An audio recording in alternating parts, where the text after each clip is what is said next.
I just think it's all fake for their money and to keep, like the virus, that lock us down and everything else, take things from us. It's a pretty hot day today, right? Yeah, it's hot. But It's the all-time record for this date in Milwaukee. is it? I didn't know that. Yeah. Are you feeling okay? Yeah, I'm feeling better. I'm just here to support Trump, but Did you catch a little bit of heat stroke earlier? yeah, I sure did. But I'll be all right. What do you think about global warming? I just don't believe it. I think it's all fake. Coming from a galaxy near you, this is Brothers in Booze. And here are your hosts, Greg Washington and Doug Ziegler. Hi, Doug. Welcome to Brothers in Booze. Yes, sir. I have in front of me. It's been a week, hasn't it? Yeah, for sure. I have in front of me some beer that you should be very familiar with. Sacred Profane. Oh, yeah. From Maine. Sacred Profane from Maine. Okay.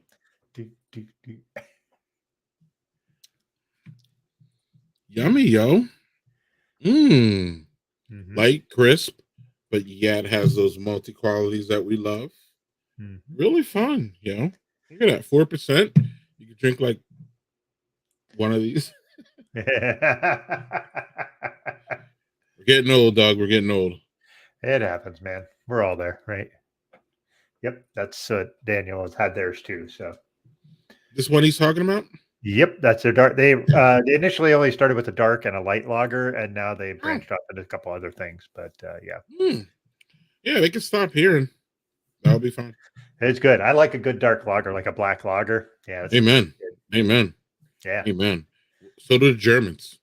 Yep. And not speaking of Germany, what do you got? Well, I'm not having a German style beer to stop, but I am starting with an double IPA from Weldworks, which I found that they sell it somewhat locally to me, which Weldworks, my brother-in-law lives very close to their brewery. He loves their stuff. But they're known for like their Medianoche stouts and all that stuff. But this is their the best Citra double IPA.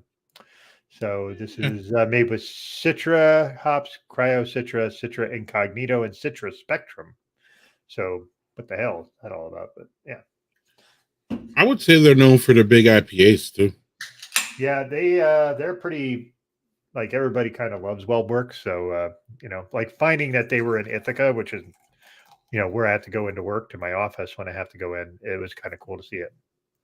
Juicy Bits is the one that I can't find, Daniel. I've been trying to get that, but yeah. Look how that pours. Look how pretty that is. This is classified as a hazy DIPA. So, smells the part, that's for sure. So, now this one was made according to the can on 6/13 of this year. So, all right. Okay. Yeah, we'll see.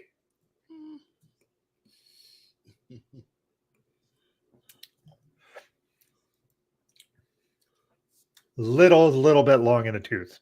Not much, just slightly over. But still, considering you get the hop flavors, but being a DIPA is not like overly hoppy. Just got that nice little hoppiness with a little bit of sweetness. So I enjoy it. Hey, JHG, welcome, man. So cheers to you folks. Cheers. We actually, for not having a guest, we got a lot to talk about. So let's jump right in.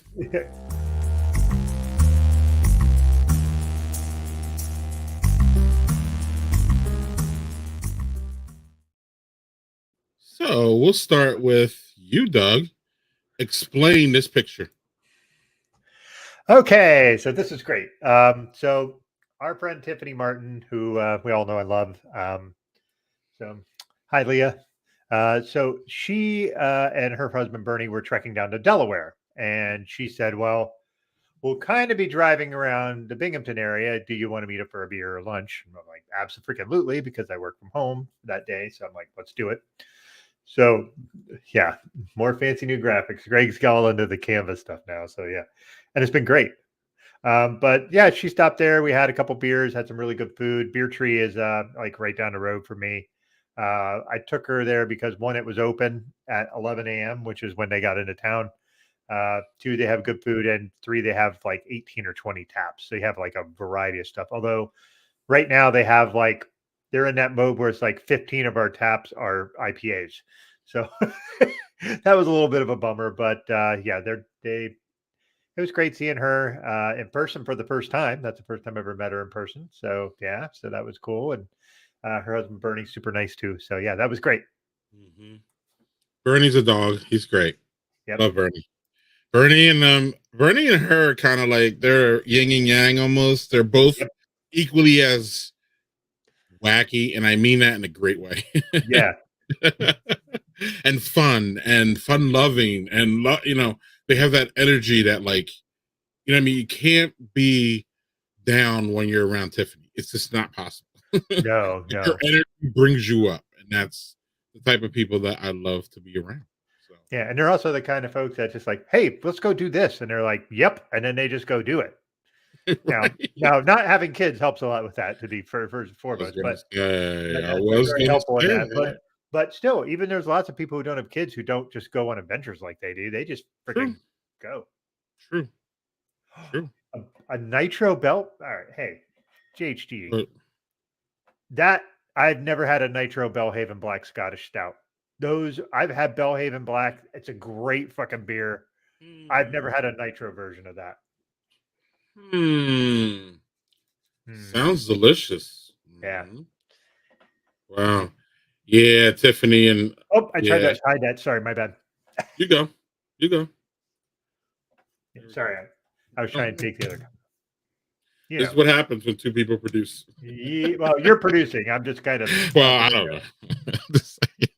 Anyway, yeah, look, yeah, Tiffany puts on a show for Halloween. Yeah, she does. And I'm surprised. We're like, you're not allowed to travel. She should be started already. What the hell's going on? Well, her. She's probably started. She just hasn't really started posting yet because it takes her like 3 weeks to put everything up. So, Touche.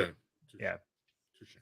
So that's some fun past guest news, especially when we can touch grass with other people and see them and literally touch them. Not we can during this format. Yep.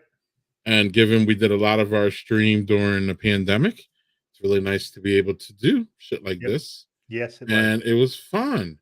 Tiffany's like, "Are you jealous?" I'm like, "Not hanging around Doug. No, I hang around I hang around with that dude every Friday. What's the big deal? I'm jealous of Doug because he's with you. Yes. Yeah. Jealous of you because you're with Doug? No.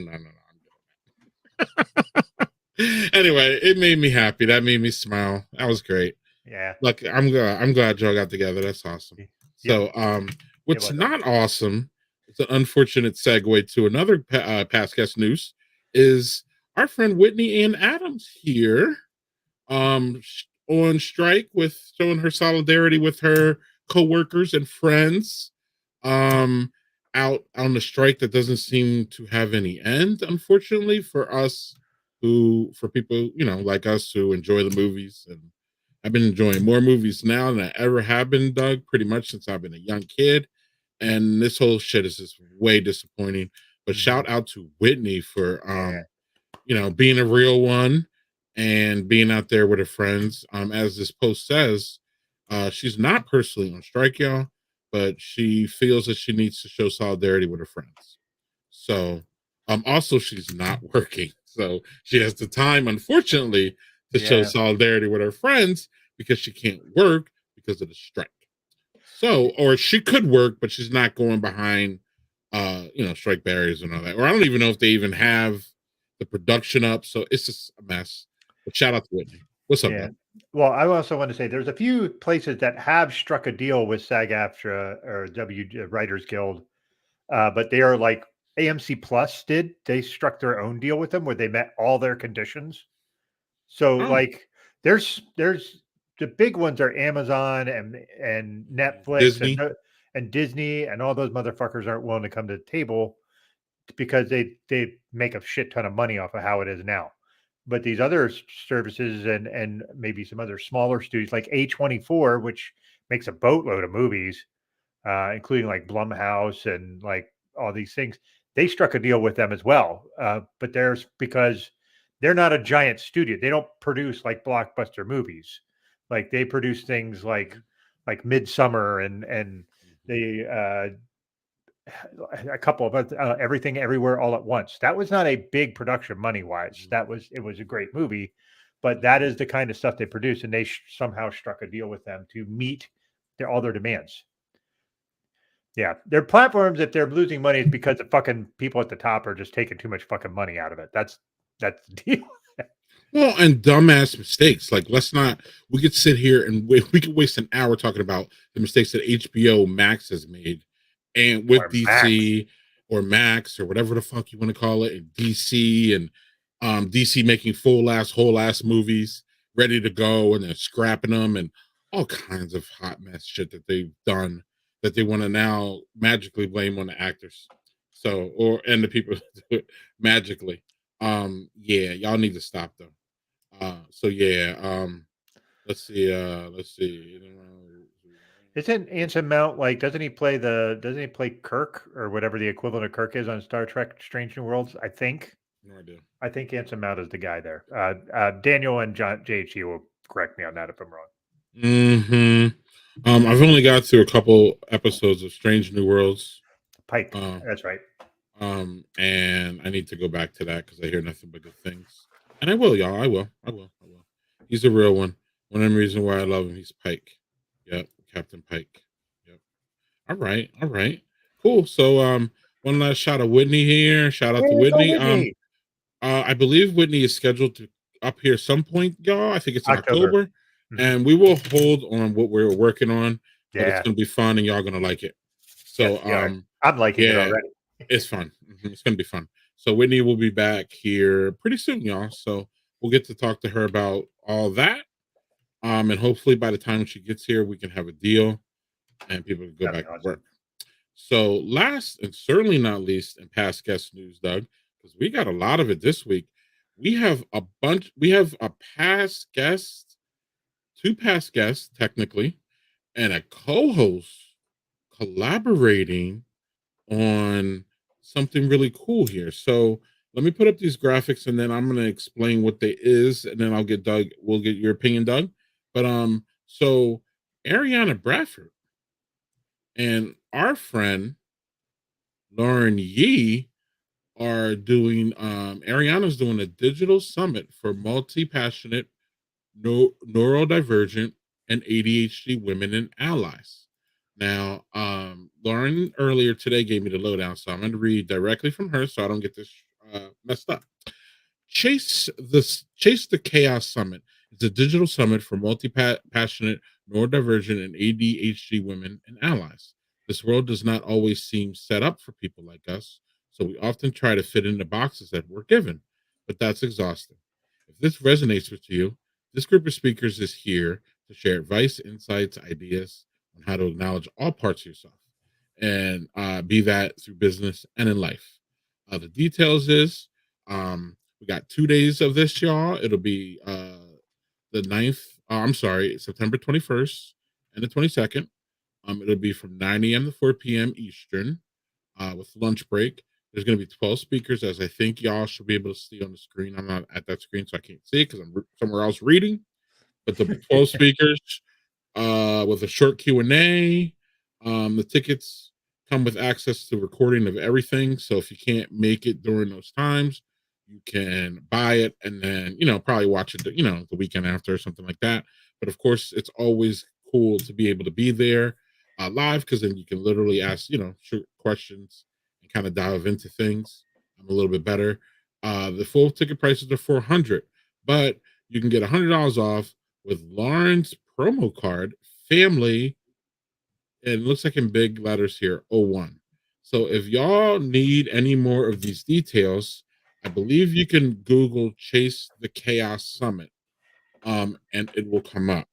If not, directly message Doug or I, and we can get you these details because Lauren sent them to us. Or if you're friends with Lauren, you can go directly to Lauren. So yeah, so there's this. So then Lauren, I don't know. This is her graphic. Yay, she's one of the speakers.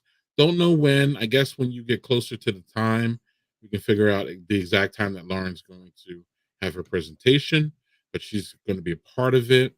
And so here are some of the topics that they're going to be covering.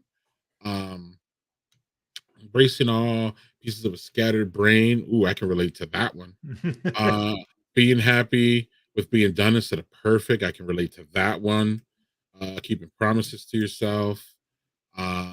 Looks like a really, really good time, Doug. I don't know if so real quick, there is a so I have that, Doug. I need to so then at the bottom here, there's a Facebook group, y'all. Chase the Chaos. Let me read the notes on that real quick. Um, so there's also a community group. It's free to join, and ticket purchase is not required. And I also suspect that it's not just for women, y'all. So you can find out real quick by going there and, and requesting and see if they let you in. So but I believe that it's not gender specific, and I don't think it's gender specific for you to show up to the event or to you know, patronize the event or support the event. Yep. So Chase the Chaos, y'all. It's with our friend Ariana Bradford. You can see her down there in the corner. She should be more prominent, but that's how she rolls, like that. Yep. She doesn't make it about herself, even though ultimately this was her idea. And not, maybe it's not about her, but she feels that there are other women out there, and she's got 12 of them to talk about it, so clearly there are, Doug. Yeah. And so yeah, do you have any comments, questions, concerns, issues? No concerns or issues. Just a comment is I know Ariana does a whole business where she helps people who are in business navigate ADHD as a person. If you're an entrepreneur or if you're running a business, and how to manage your ADHD and still be successful. I know she does that, which just is right in her scope. And if you follow her, she talks a lot about that sort of thing with her and how she manages that in her life. So I'm glad to see her getting a bunch of other folks involved. Neurodivergence is something that I am just sort of kind of learned about a little bit over the past couple of years, because I'm a neurotypical. So neurotypical folks generally don't even realize that there is, like, we think that, well, if you're not doing it this way, then clearly you're doing it wrong, which is not the case. So it's great to see this here. The one that was like talking about your inner critic, that's me, imposter syndrome to the max. So I get that one so much.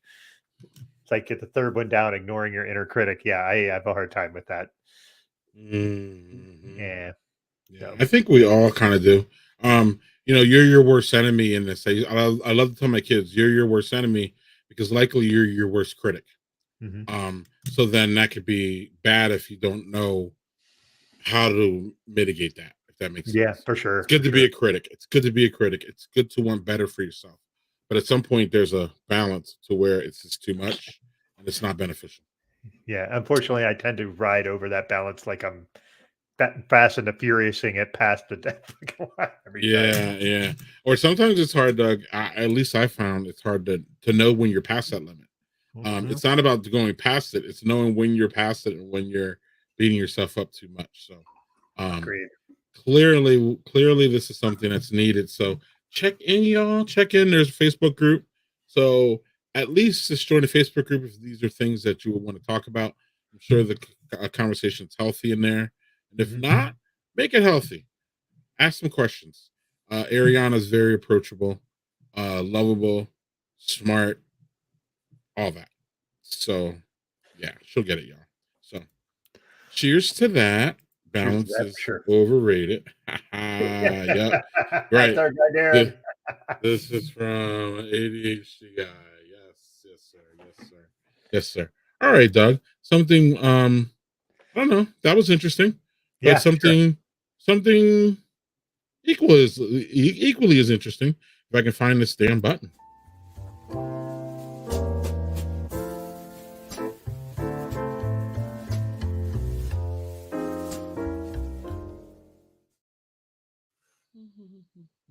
Oh, sorry. Okay.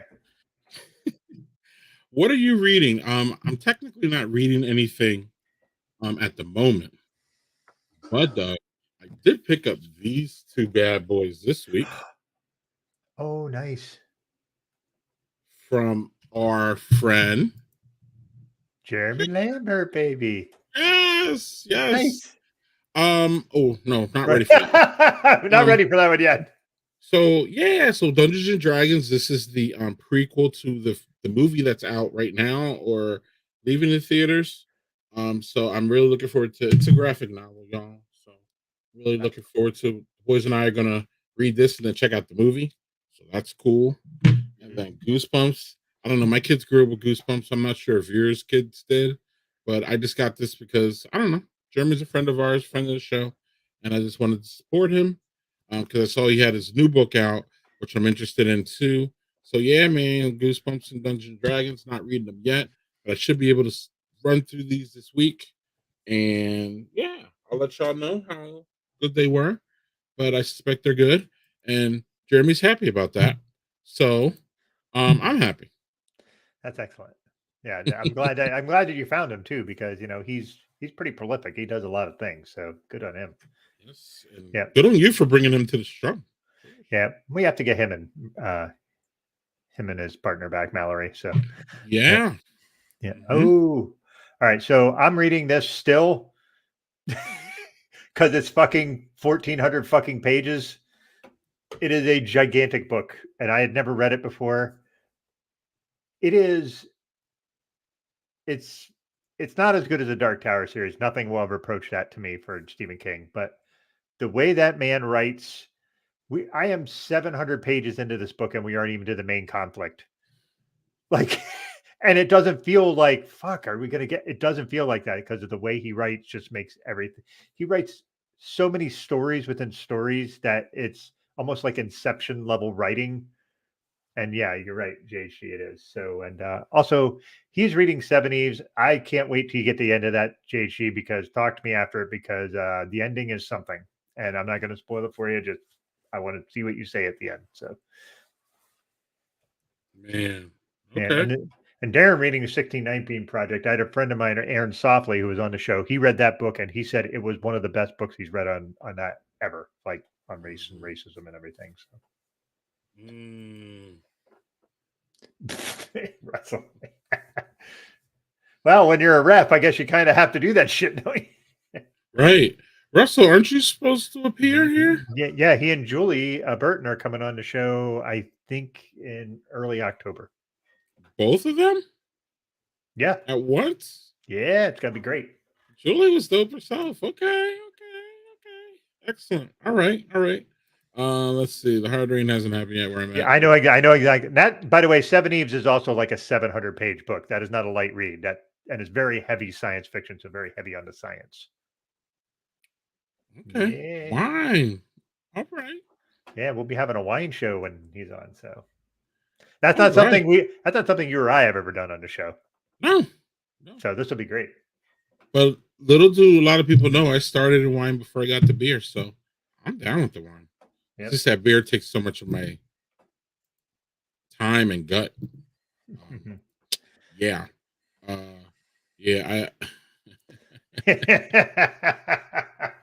That's fair, Leah. That's fair.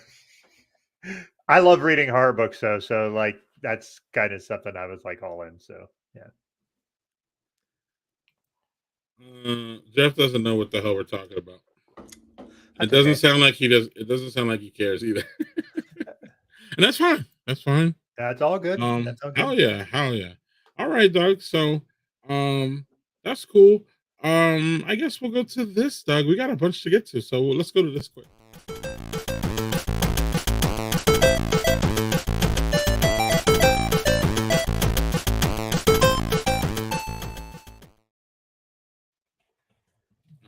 That was a great segue. I love how you put that together. That shit's silly. That's And awesome. also what's silly, Doug, is so I am playing my normal video games. We talked about it. We don't have to go back there. It's boring. Um, I wish I was playing this shit though. Just came out yesterday. It's Starfield. It's an Xbox and PC only exclusive, as the story goes, y'all. This game has been in development for about 5 or 6 years. Sony PlayStation was working with Bethesda, who is the video game company who puts this game out. Was trying to buy out the exclusivity of this game, Starfield. Mhm. Microsoft got wind of that and bought the whole company. So Microsoft now can put it out exclusively on, yes, capitalism. Yeah. So Microsoft can now put this out exclusively on their own platform and PC, and pretty much shut out the people who are in PlayStation like me. I don't own an Xbox. I own a PlayStation. So I don't get to play Starfield. If y'all know my background as a aspiring at one point astrophysicist who went to astrophysicist college, um, this is my wheelhouse. This is my life. This is what I love. This is sci-fi. This is exploring. It's making your own spaceships, exploring different planets. It's amazing. I hear it's amazing. It's out now. People are ranting and raving about it. And I got FOMO out the ass, Doug. I don't know how long this is going to last because, making a long story short, my family does not watch the stream, so I can talk trash on them and it'll be fine. Um, so, as I was saying in another thread, my kids are gamers. If y'all are familiar with the Lag Libation and Lost Saves, they actually put out content for me and us on our stream. They do it pretty well. Slothy, my youngest, is he's a whiz. He's really good at video editing. He really knows what he's doing. Everybody loves his stuff. It's really, really great. But they Nice. have no interest in Xbox at all, Doug. And at some That's a point, shame. I asked the lady, I said, look, we can get them an Xbox for Christmas. And she didn't say yes or no. She usually goes with what I say as far as presents go, because I'm the person in charge of that. A lot of times, keeping it clean. I do all the shopping mostly, and she shows up at the end and says, yes, this is great. So I'm that guy. So I wanted, Doug, the story goes, I wanted an Xbox. I told the lady, and these, you know what these little motherfuckers, they're not little anymore. You know what these motherfuckers did? Run around this house saying they don't want an Xbox. So, well, can't you just take the console, please? So I can play Starfield? Can't you? So I don't know where that's gonna go. The lady heard it, so the cat's out of the bag. Boo. So yeah, so I have enough money to cover it. I'm just being greedy. I'm trying to like not spend my own money on it, Doug. But I really want an Xbox because of this game. I'm really, really excited for it. We'll see what happens. If my Browns start to have another Browns-like season, I'm, I'm probably going to buy it just out of mourning for yet another failed season and just play it on Sundays so then I can ignore their stupidity. So Mm.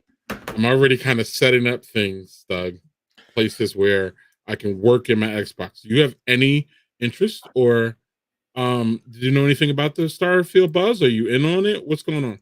I have not gotten into the Starfield because that's kind of like open world stuff, and I am a person when I play video games that I suffer from like decision paralysis kind of stuff. Like honestly, it's like, oh, that's got to be Darren saying that shit. No, yeah. Go on, Uh, Doug. Oh, sorry. but like with that would be like it was almost there's a Browns like season. Yes, what a great way to describe it.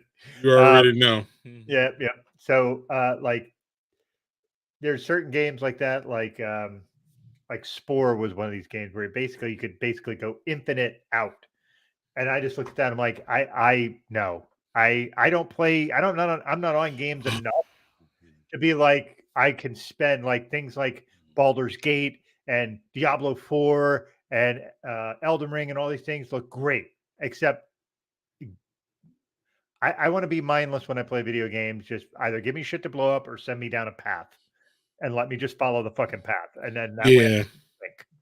you're not the open world guy. I am, No, I'm not and an that's MMO why. or any of that stuff. I'm not none of that. So Mhm, mhm. and I hey, kudos to people that could do that. I'm not shitting on it. It's Sure. just that's not how I roll with the game. So Well, Doug, and that's why the video gaming thing is so amazing now, because there's a place for me and there's a place for you, and we're just two different kind of gaming people, but we could both thrive in this area now because it's just so vast. So, are you playing anything, Doug? And while you are, I'm gonna dip back here and get my second beer, because I know that yep. your second beer is going to be something else, and we won't. I Yeah, won't say anything more on that. Right, yeah. right. But Are you playing anything? Yes, sir. So here we go. I'm gonna show you what I'm playing. So there's a backstory behind it. Serious Sam is a game that when Xbox first came out, like the original Xbox with the giant controllers, this game Serious Sam is, first of all, Sam is not serious. It's fucking ridiculous.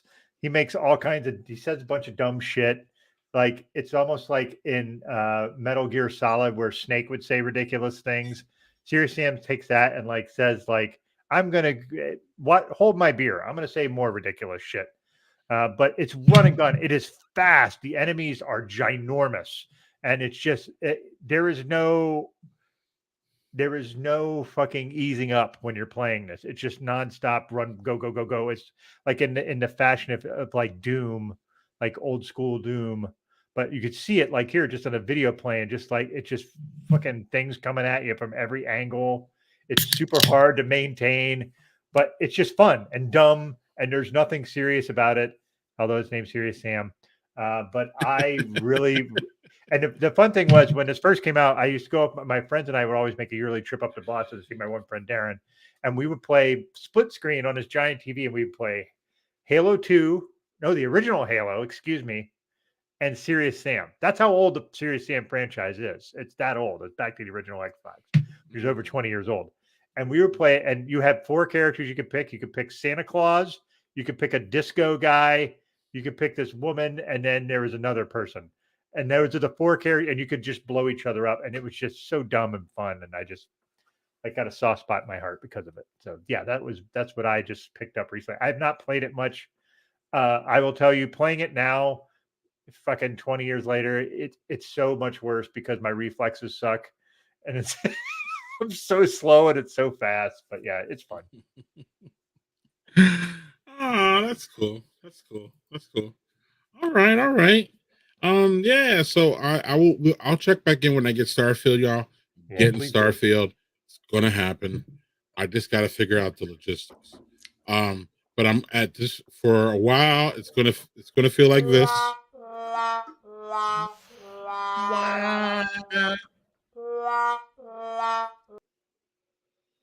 Yeah, sad times. But I'll get over my first word FOMO, and we will truck on. So what'd you pop open? I heard the thing open. Oh yeah, before we get to our next shiny new graphic, as JHG says. Um, in- Interesting. What do you laugh? Wait. Well, look who just commented. Oh no. He has entered the chat. Zach, real quick, we'll give you some We'll give you review. we'll give you a quick rewind here. Yeah, Doug was talking about Serious Sam, which he loves, and I was talking about FOMO because I don't have this yet, Zach. So, let me guess, Zach, you got the vinyl coming of the soundtrack.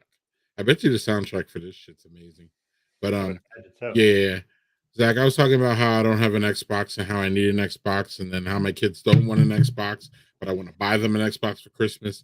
And I told the lady I wanted to, and then I told the lady they wanted one, and now I'm at a crossroads where I might have to spend my own damn money on an Xbox. I should just shut up and buy it, but I'm going to complain about it until I get it, because that's the American way. Damn it, the American way is to whine and complain about first world problems when there are bigger problems to deal with in life. But anyway, Doug, what's not a problem is Zach showing up now. Thanks, Zach. Nice to see you, buddy. Zach. Nice to see you. Yeah, welcome, Zach. Good to see you. Yeah, I'm sorry, but Yeah, you got that vinyl coming, Zach. Stop it. Stop. yeah. Don't lie. Don't lie. Or he has it on Don't do order. that. Yeah, don't do that, Zach. We know. We're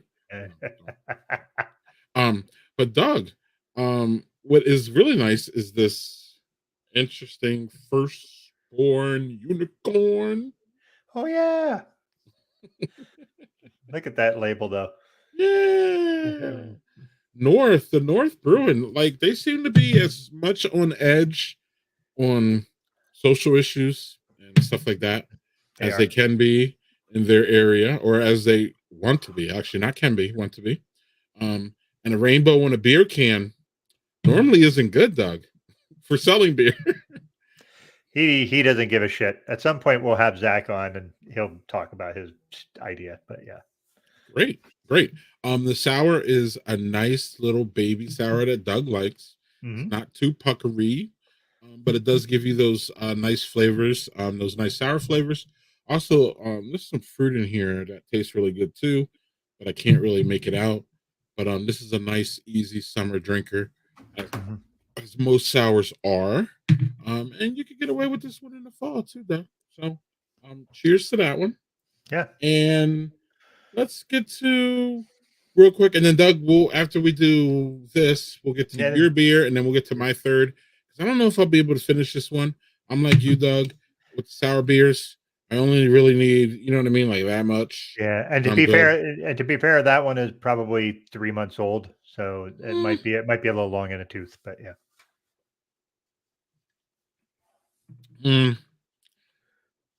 Maybe. Yeah, maybe. It doesn't have any bite, Doug. Did this have bite before? No, not much. Oh, okay. He made it wasn't so like super tart or super sour. Yeah. It was like very drinkable. Very drinkable. Yeah, no, I don't know. Again, I didn't have it, first, so I can't say it's long in the tooth. But how about this? It doesn't taste long in the tooth to me. Yep. Especially if it didn't have a bite. If it did, then I can say, yeah. But then no, it's really, really smooth out, which is kind of interesting, and I don't know. Yeah. It'll probably make me try to drink more, if that makes sense. But no, we're not. No. Oh, Douglas has not played Fortnite with me since our last meeting.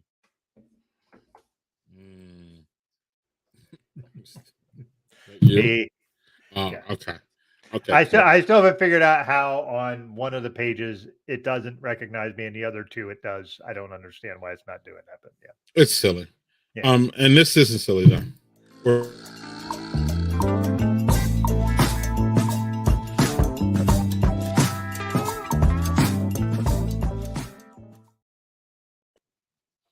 Yeah, so y'all know that this segment here was made for Doug.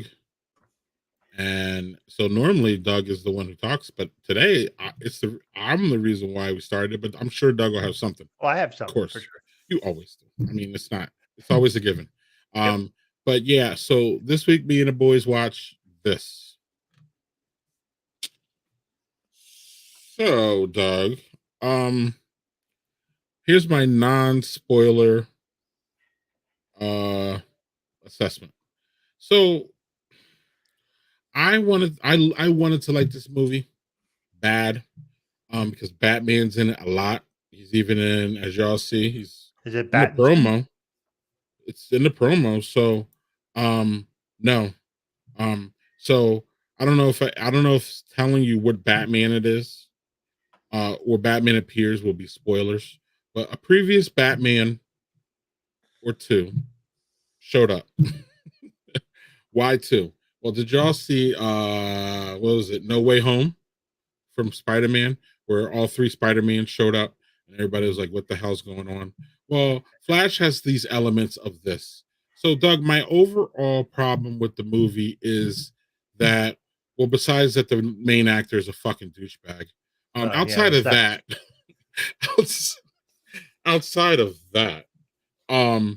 Doug, I'm starting to get really jaded with the whole multiverse ideas that are being sprung now, and not just in superhero movies. You have that movie that you mentioned before. What is it? Everything, Everywhere, all at once. Yeah. Now that has a multiverse in it too. I've never seen it, but I'm told that it does.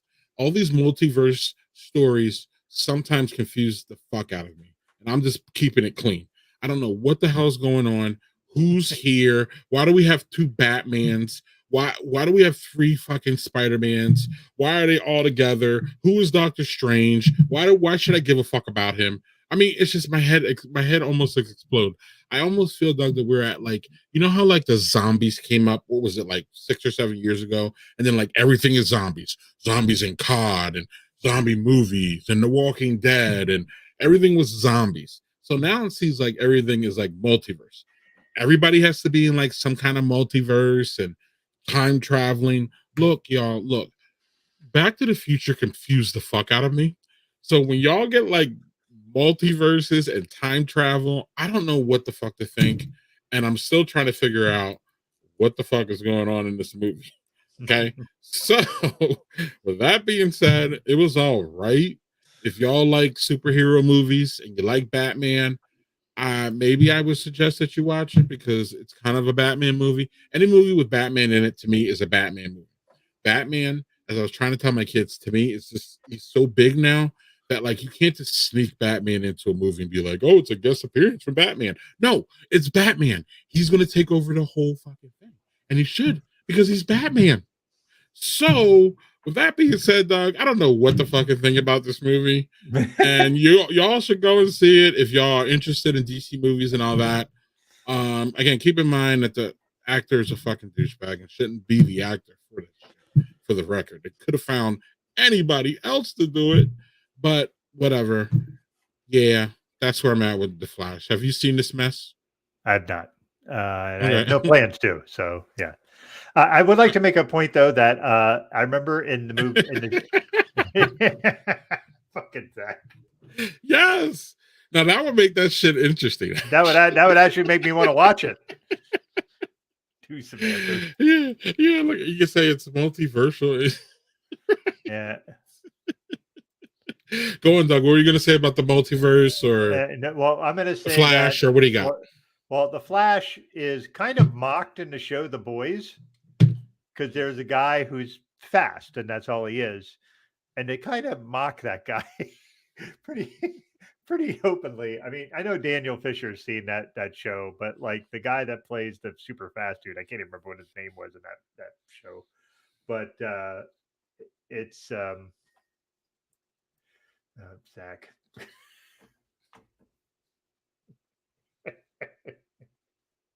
Do you give it a little cape? Stop that. Go into your point, please. No cape. A-Train. That's the name of it, right? A-Train. You're right, Daniel. That was what the guy's name. But they kind of mocked the Flash in that show, so I just thought that was kind of funny. Yeah, I didn't notice that. Like oh no, is that a joke? Because is there a Flashpoint comic? I don't know the comic stuff, so maybe I'm wrong. I just thought, oh, okay. Mm-hmm.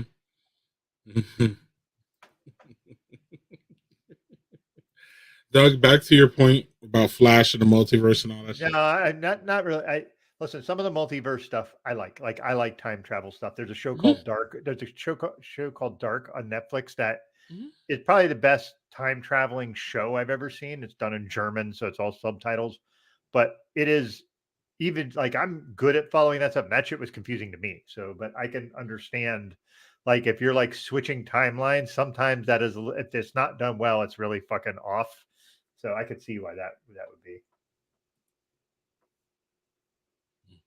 All right, Doug, what are you watching? All right, what I'm watching is something really silly. So I'm watching this with Jill. Ugliest House in America. It is Retta. I don't know what she's in, but she's in other things. She kind of does these trips where she goes to people who submit their ugliest house. We watched the entire first season. The house that won in the first season to get this $150,000 renovation from Allison Vittoria, who does Windy City Rehab, was a former brothel.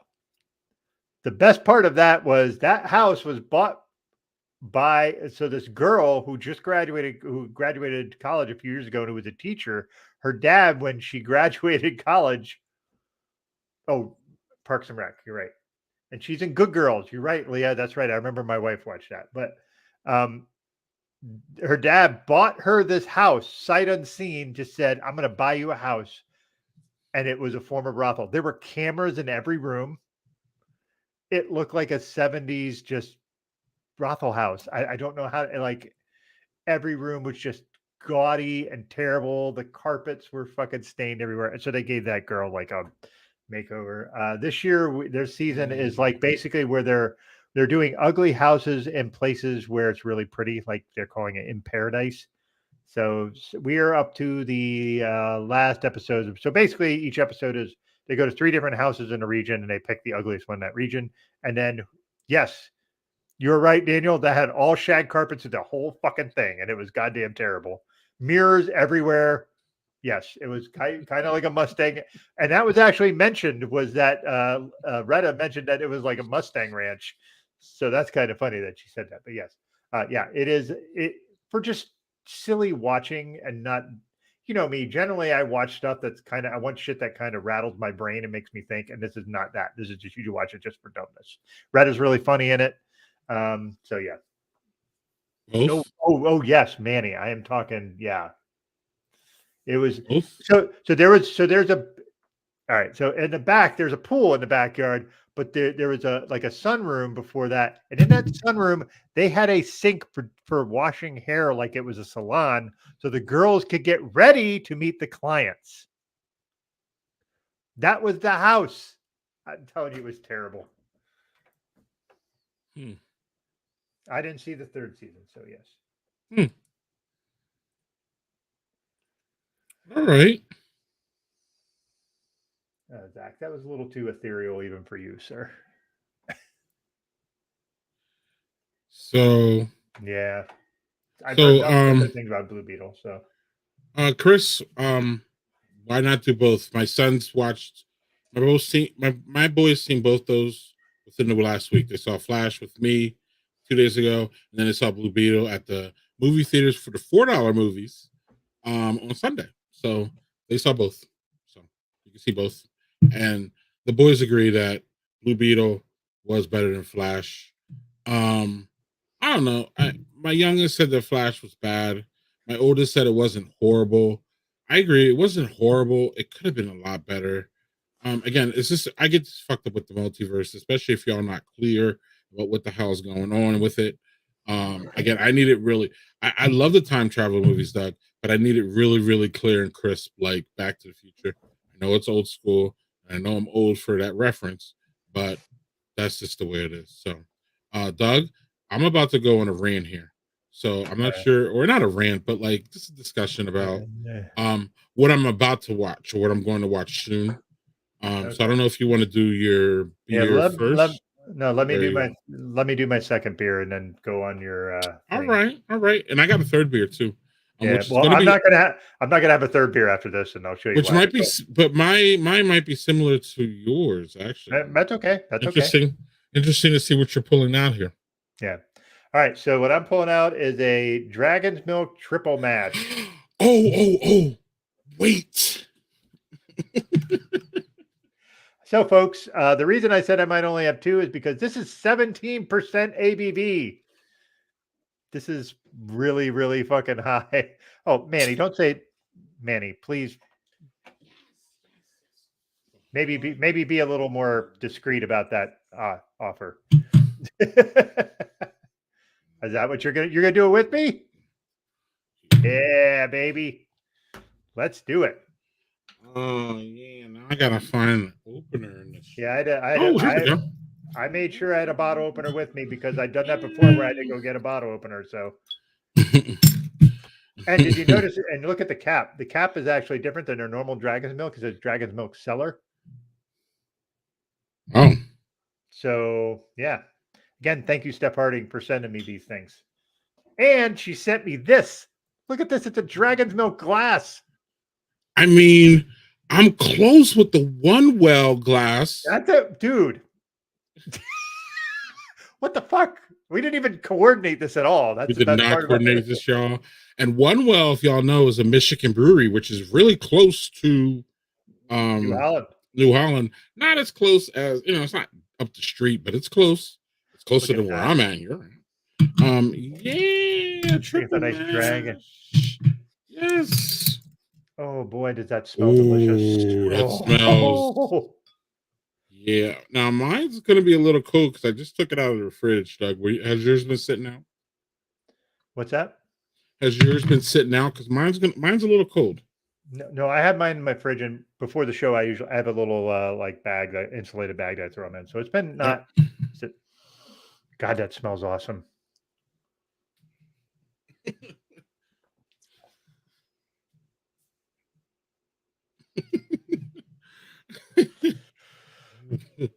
My man.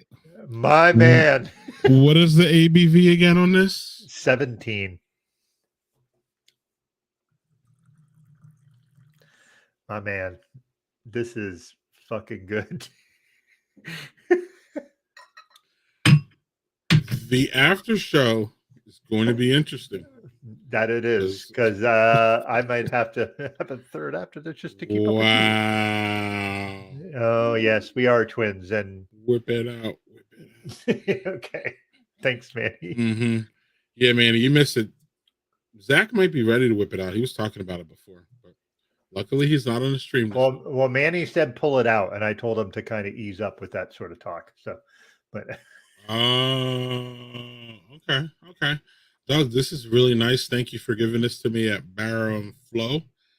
Yeah, and I haven't even had the other two. I haven't tried either of those yet. And you had the golden one on yet. So that shit's good. That shit was good. Oh, I have something to say about that. So we had Chuck Wendig on a show where it was not like Barrow. It wasn't Brothers and Booze, but it was like Meet My Friends or some derivative like that. I think. What did we have him on? We had him.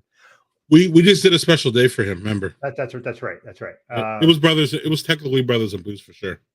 Yeah. But so anyway, I am going. He's releasing a book that is Black River Orchard is the name of the book. So it's coming out this year. Coming out Orchard. in October. Let me guess. It's an apple orchard. Go on. Yeah, and he's doing a meet and greet at an orchard in upstate New York, about 2.5 hours from me, with Owen King, who is Stephen King's kid, who's also a writer. And he was like, yeah, cool. So I messaged him and said, hey man, I'm going to be there. I said, I have some, and backstory, he's a big fan of Dragon's Milk, so much that he wrote it into one of his books. He wrote that one of his characters drank a dragon's milk because that's his favorite beer. I said, hey, I have some dragon milk, but it's stuff you can't get. Would you like me to bring some for you? He goes, dude, what? And I said, yeah, I have this, this, and this. And he goes, bring me whichever one you like the most. So I'm going to be bringing him a dragon's milk to this thing on the first Monday of October. So in an orchard, which is kind of cool. Bring them all the ones you got. We can get more. Yeah. That's cool. That's a past case guest update, Doug. What the fuck? Zach.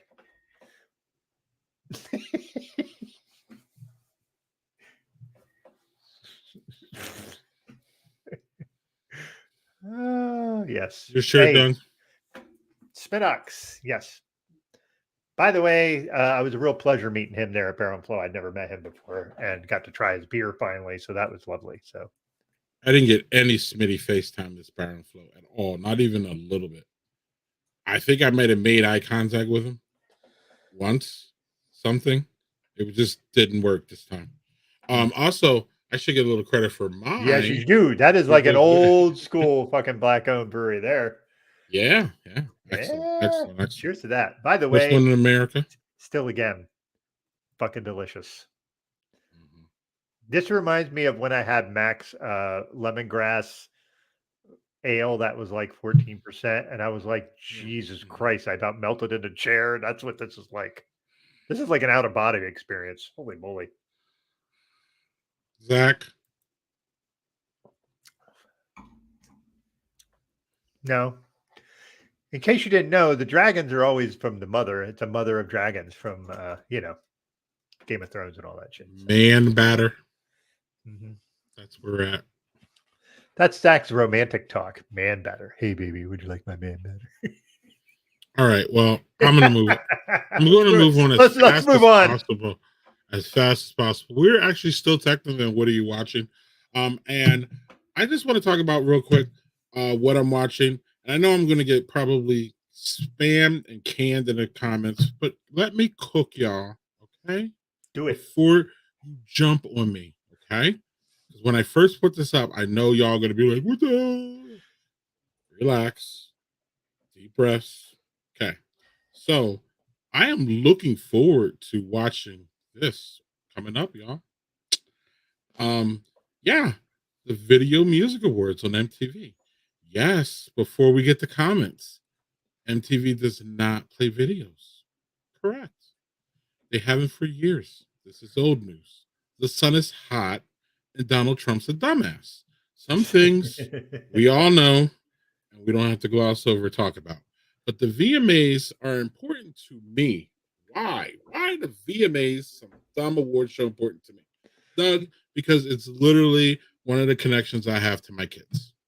And the VMAs, with all due respect, at the end of the day, keep me young. They keep me dialed into what my kids are into. So we do the voting every year. And every year when we vote, we talk about the different artists and all that. I don't know any of these artists as much as y'all do. I don't. But I've used this opportunity to talk to my kids and to actually have a connection with them. So when, long story short, y'all, because again, this is pretty expansive. This part of this thing I want to talk about is so it all started with voting. So you go to these vote things, and I'm looking at these people, and I'm like, I don't know. This started like a couple years ago. I'm like, I don't know who the fuck these people are. But my kids are like Metro Boomin, and Tyler the Creator, and Doja Cat, and Nicki Minaj, and my youngest loves Ice Spice. He fucking loves Ice Spice. And I'm like, who is Ice Spice? What the hell? Old Spice? That's the deodorant I used when I was 20. What's going on? So I go vote, and I don't know any of these people. So I end up voting for like Taylor Swift and Beyonce because they're the only people that I know. But what's happened, y'all? It's made me like, especially when I'm looking for new music, I Google these people and I Google these songs. And then I'm like, oh, look at this. This shit's great. This shit's fun. I'm a pop guy, y'all. I like pop. I like classic rock. I like rock. I like hip hop. I like old Motown. I like jazz. I like Frank Zappa. I like Mozart. I'm all over the place. But like, I feel that like one of my connections with my kids is music, and they love music, but they just like different. They like old school stuff too, but they like the new stuff too. So it's a connection with me and my kids. I think as adults, we have to be very, very pointed as far as the things that we connect with our kids on. And I think we as parents have to put more work into this. Okay. Our kids respect who we are. They love who we are if we're doing it right. But at the same time, and they learn from us. They listen to our music, but we should in turn learn from them, Doug. And we should in turn and embrace the things that they like, even if we don't like them. And I didn't like Doja Cat or Nicki Minaj coming in. I didn't. But now, today, I put on some new Doja Cat song, and I literally cannot stop playing it. It played right before when we were in pre-studio, Doug. You heard it. And you were banging it. You were banging it too. Yeah. Yes. And I wouldn't have known this if it wasn't for my kids, Doug. And if it wasn't for us talking about this. But there's some songs I like. My youngest likes Drake or whatever. I fucking hate Drake. And every song I hear from Drake, it's like nails on the chalkboard. But it's a good time for us to disagree, Doug, if that makes sense. Like, we're going to disagree on important things, but it's also fun to disagree on dumb shit like movies and who should get booted out of Big Brother and all that mess. And I think that, like, as parents, we just have conflict with our kids on big issues. We should have conflict with our kids on small issues because those are the ways that we can work through our differences. And I think that there's a lot. I think as my kids, 17 and 19, y'all, there's a transition between when your kids need you and when your kids want to need you or want to be around you.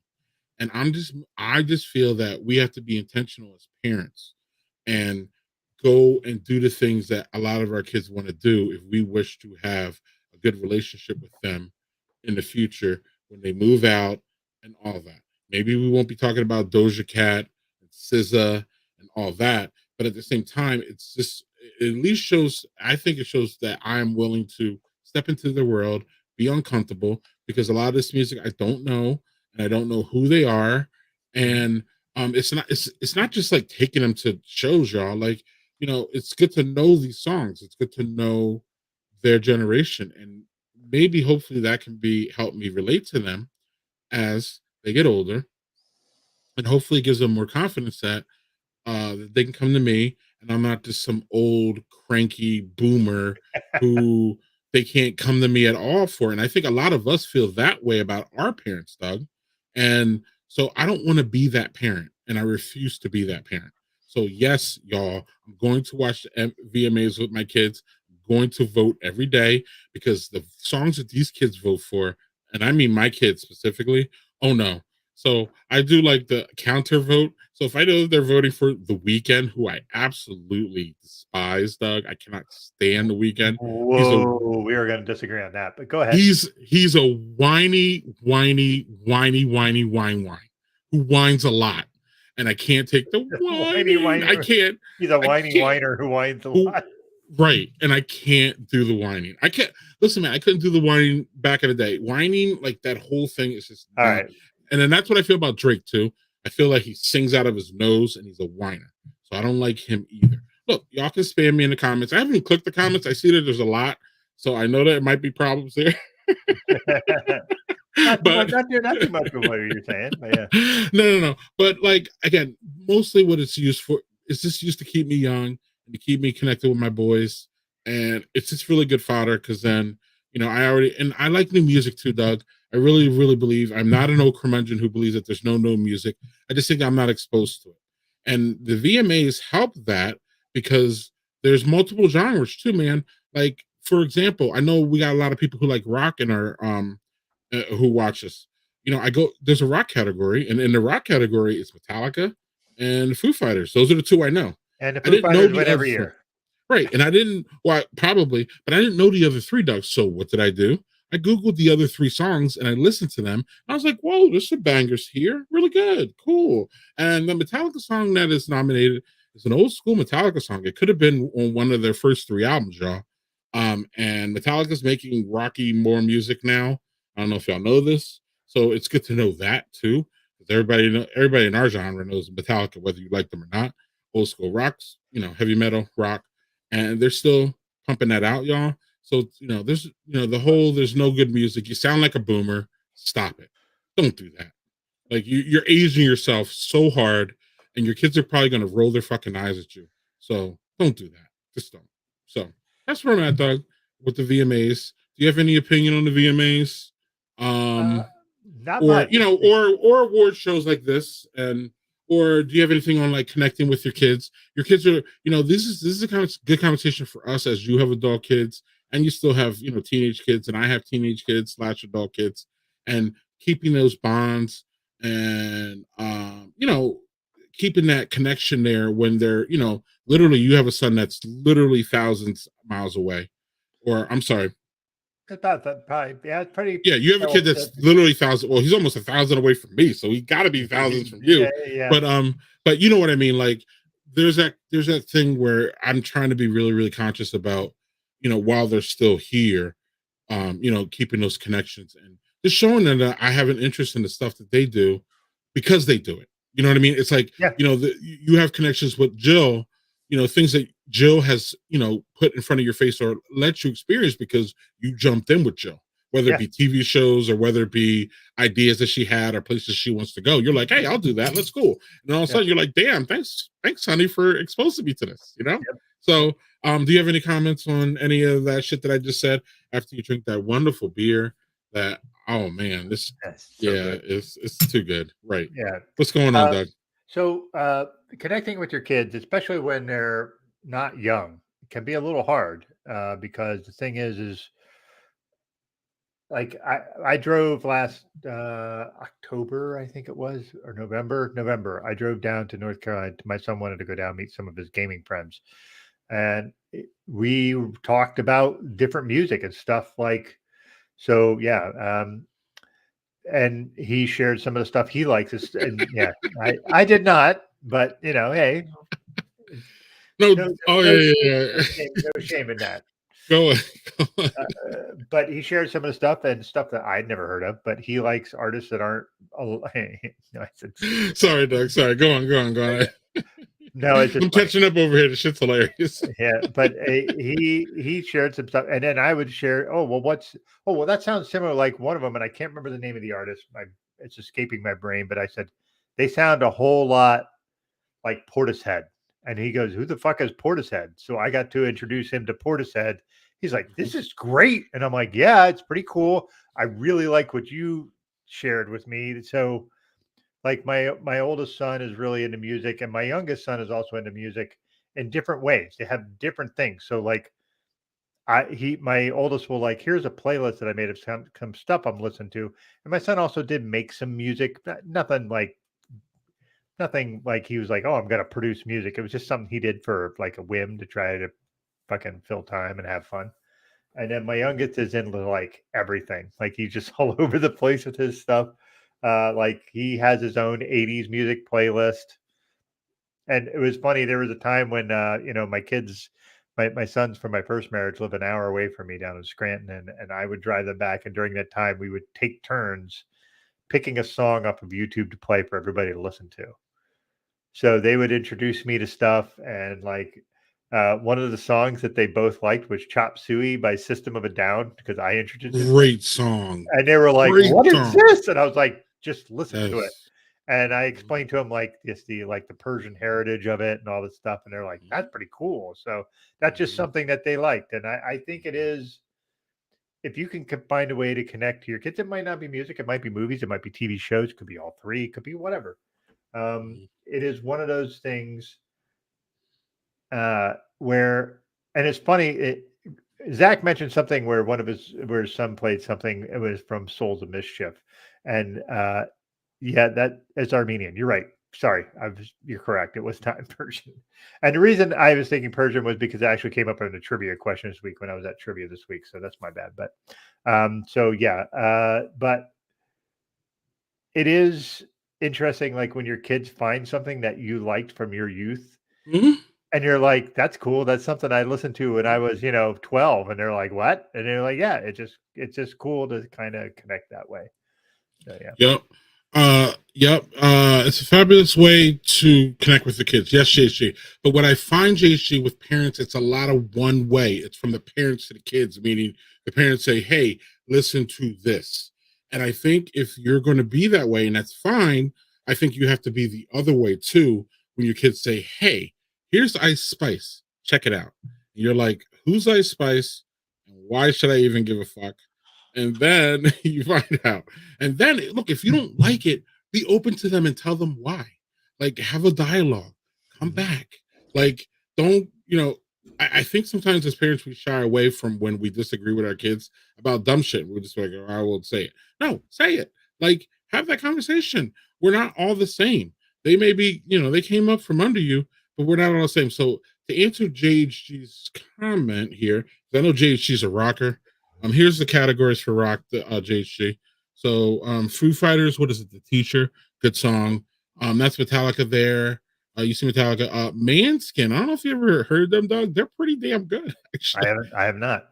They Also, are, they're German, I believe. Yeah. Also, I haven't heard anything new from Linkin Park or Muse or Red Hot Chili Peppers. So I'm a little bit. Again, that's me not following it. So that's totally valid. That is probably new good shit. Well, yeah. Well, the reason why you don't hear Linkin Park is because their lead singer is no longer with us. Yep. So I don't know if that's an old one that they released, or I'm not sure where that is. In fact, I've never been a fan of Linkin Park ever. I cannot stand the lead singer voice. It was like, again, we're back to that whiny, like high pitch. I can't. I mean, I can, but it's just not my thing. But I have respect for Linkin Park, and I know a lot of y'all like them, so I ain't here for no slander. And Doug and I will shame you for what you eat, but generally we won't shame you for what you listen to. So Nope. yeah, Jesse, you see subjective. yeah, Jason, you see it's at live. What is it? Live Etna or whatever. Yeah, that song rocks, man. I haven't heard that Red Hot Chili Peppers song, but I'm gonna go look for that. Main Skin. I know that they're good. Linkin Park, I will definitely probably pass on. And I think I've heard of Muse, right? Muse is old, right? Out there, Yeah, they've been around for a while. They've been around, but God, I'm trying to remember what their. Yeah, I'm not trying to remember. They had a couple of songs that were kind of popular, but nothing like super mainstream. But yeah, one of their songs was using a WWE entrance song for one of the wrestlers that I remember. My sons told me that. And they're like, yeah, listen to this song. I'm like, all right, that's a pretty banging song. And they're like, yeah, it's for so-and-so when they run into the ring. I'm like, what? Like, I don't watch wrestling at all. So I was like, that was fucking like news to me. Chris Carlton will give it to Linkin Park. Okay, cool. Chris, check out that Metallica song. No, it's a banger, man. I was actually really surprised. So yeah, Doug, here we go. Here we go. So and this is what we'll usually ask questions. So we'll ask a question. Here we go. How many of these do y'all know? So how many of these artists do y'all know? All of them. Pink, y'all should know Pink. Y'all should know Miley Cyrus. Outside of that, I don't. How many do y'all know? So I know all of them. So from favorite to worst on here, this is the pop category, y'all. And as I said, I love pop, but some of these I can't do it. So Pink, I know I'm cool with. Miley Cyrus, I know I'm cool with. Ed Sheeran can go to hell. So there's that. Olivia Rodrigo, not my thing, but I know who she is. She's from what is it? High School Musical. Doug, you familiar with that? Yeah. Remember High School Musical? Yep. Demi Lovato. I know who she is. I cannot stand Demi Lovato's music. So I cannot stand half of people here. Dua Lipa is a banger. She makes really, really good songs, and I think that's the Barbie song. Right. That's a banger. That's a good one you can dance to. All right. Yeah, Thanks, Clark. Pink is the favorite. Okay, all of them. Okay, cool. Got a good beat, and you can dance to it. So yeah. Yeah, I know all the artists, but not sure I heard all the songs. Yeah, I don't. I know Dua Lipa song, and then Miley Cyrus. You can't see that. That's Flowers, and that song's been played everywhere. Yeah, so you probably heard that song everywhere. Yep. Yeah, that's on a the good radio, one. TikTok. It was a super popular on TikTok for a while. Yeah, that's a really good one. That's a really good one. What I find interesting is, the story of that song is like her ex was Liam Hemsworth, who was in Hunger Is that Games. who it's about? He dedicated this song by the guy from Silk Sonic, not Anderson .Paak. Bruno. And he was like, I used to buy you flowers. And it was this whole song where she was like a retort to that song. That's why all the lyrics are kind of echoing what's in that song. And that's why she was saying she could buy herself flowers. She could write her name in the sand and all that. Right. Yeah. So that song is all about retorting against her ex-fiance who dedicated that song to her after they broke up. And she's like, fuck you. So she wrote a whole song. Right. And of course it was successful. Ask Taylor Swift about that shit. Yeah. Speaking of Taylor Swift, so this is the what is this, Song of the Year? Yeah, Song of the Year. So you see, you got Miley, Olivia again, Selena Gomez. There's that SZA that Jack was making fun of me for. Sam Smith and Kim Petras. So now this is the one that I voted for. And you know why, Doug? You know why? I have two reasons, but give me yours. My reasons are, well, the main one is because I think he was the Grammys or one of these another award shows that we watched. He came out, like Sam Smith came out as the devil. And Ted Cruz, especially Ted Cruz, lost his motherfucking mind on the Twitter. Yes, but Ted Cruz lost his mind on Twitter. And when Ted Cruz loses his mind, that means that I have to act. Ted Cruz literally lost his mind about Barbie. So that's why I went to see Barbie in the movie theaters. I was not planning to go see Barbie in the movie theaters. But when him and Ben Shapiro lost their ever-living mind about a fucking movie about a fucking plastic doll, I felt the need to go and to spend money on Barbie so that Barbie's numbers would be pumped up. So when he went on this rant about how the devil and Sam Smith and all that, I made sure that I'm going to vote for Sam Smith all the time. The song's okay. And then Kim Petras, of course, is a transgender individual.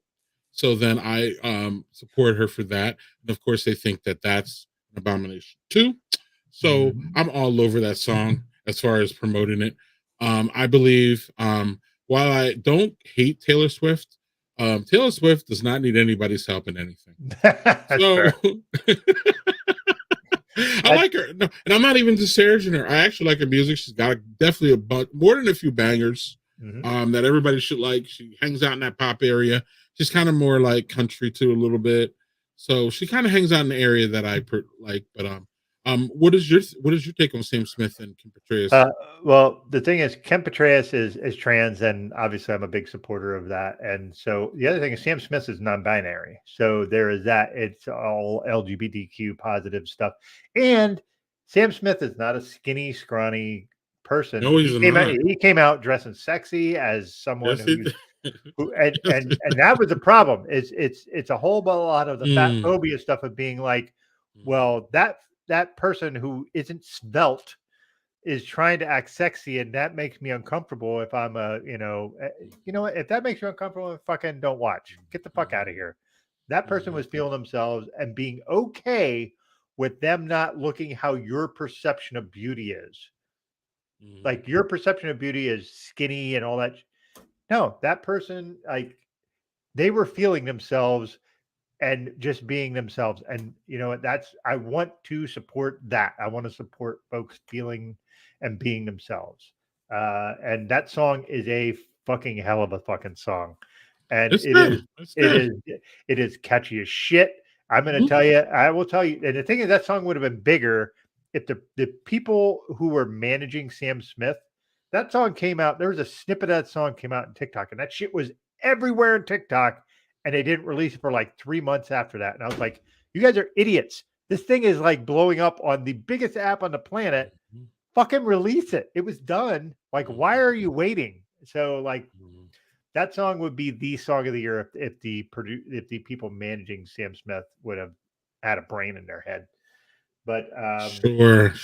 Maybe they didn't think it would pop as much as it did. Oh my God, dude. I swear, I know you're not a TikTok person. It was on every third video I saw in that fucking app. And it was just crazy. Yeah. And Daniel's right. It was fucking everywhere. And like, just if it's that popular and you haven't done, fucking throw it out. Don't wait for it. Strike while the iron's hot. Like, I don't know. That was dumb. I hear so, a lot of these music execs are out of touch. With sure. They're old and white like me. Of course they're right. Right. And they should probably listen to my rant about staying connected with the younger crowd here.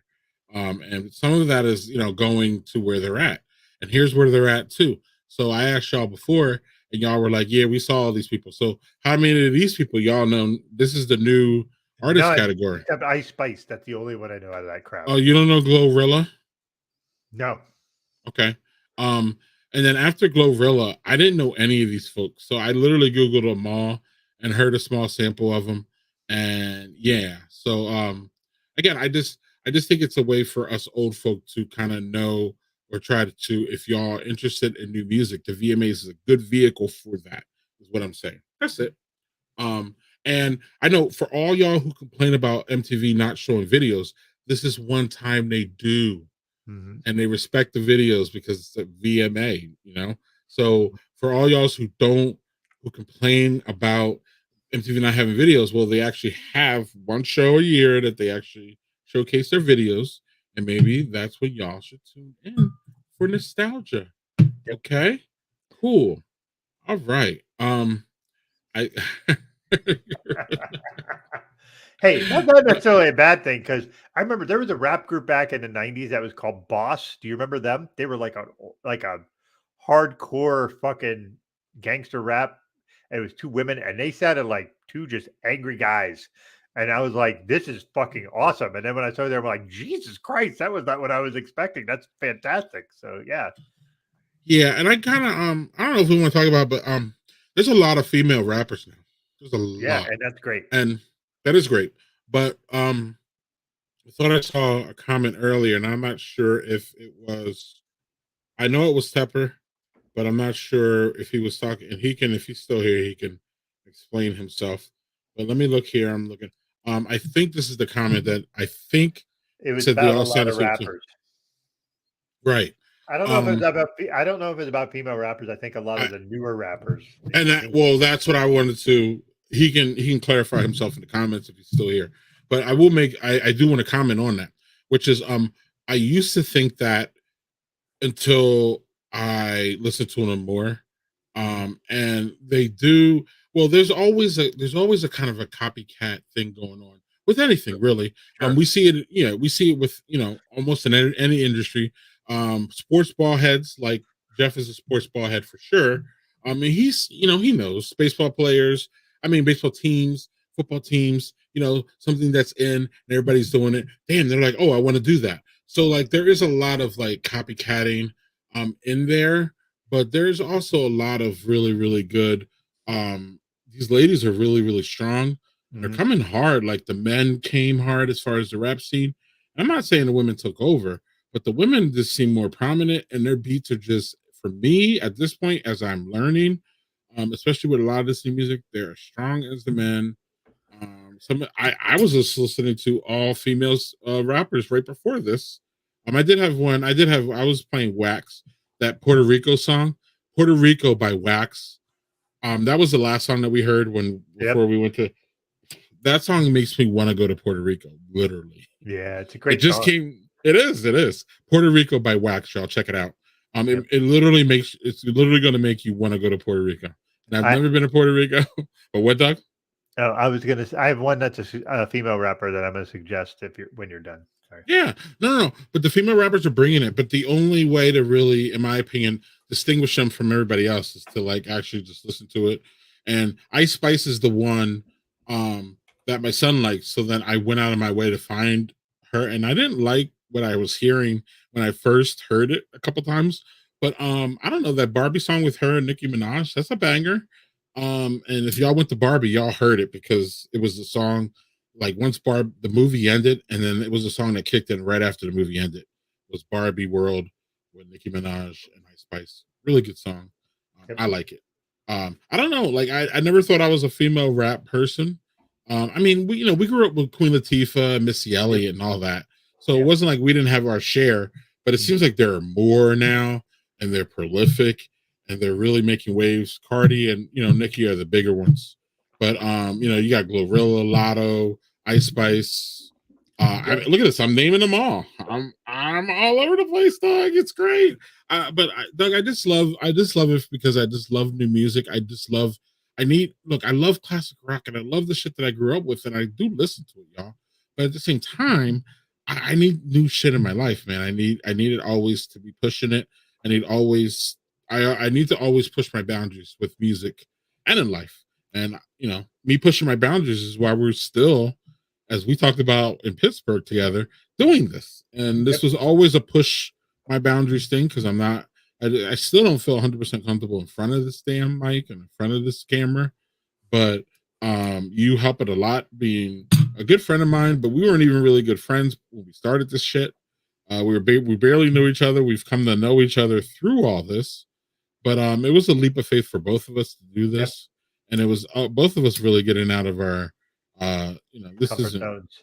right, because we weren't meant to do this at all, though. Either you or I. Look, we pull it off, and y'all have fun with us, and we have fun with you. But like, this wasn't Doug and I's quote calling in life. So you're just like, let's do this. I'm like, great, let's fucking do it. So, yeah.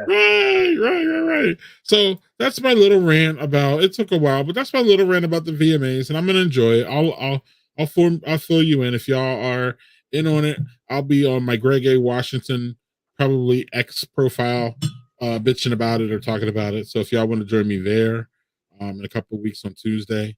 If not, I'll be talking about it afterwards. But it's a good time, man, and I just use it. Ultimately, it's a thing about my kids and my parenting. So, cheers. Cheers to that. And Doug, during all that, I finished this shit. So did I. That was fucking delicious. What y'all didn't see though, or maybe y'all saw my reaction, is I ended up pouring a little of this into that. Why would you do that to that beautiful beer? Well, I didn't do it on purpose. I thought it was, I wanted, first of all, I wanted more of it in my glass. So Oh, then I was like, so I thought it was this. I thought it was this, and we were talking, and I just poured, and I was like, I just poured a sour beer into like a beautiful beer. So then that's why, if you saw, I pretty much chugged the rest of it because I didn't know how this motherfucker was going to taste. So that's how we got here. So in a few minutes, I should be really good, right, Doug? maybe. Hey, before we go far, let's talk about Darren. This is our guy, Darren Carter. He's got to start doing his thing. Wait, what do we have to talk about, Darren?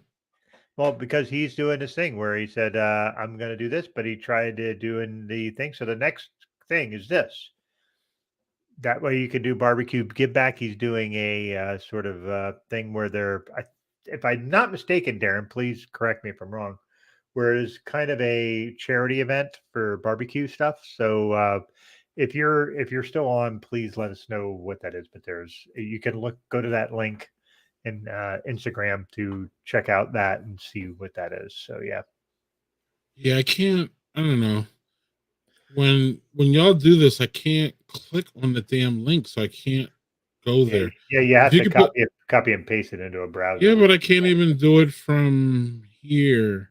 It won't let me highlight it. So if you could put it in a private chat, Doug, I could bring that up. I will try. If you can. So we got this real quick though.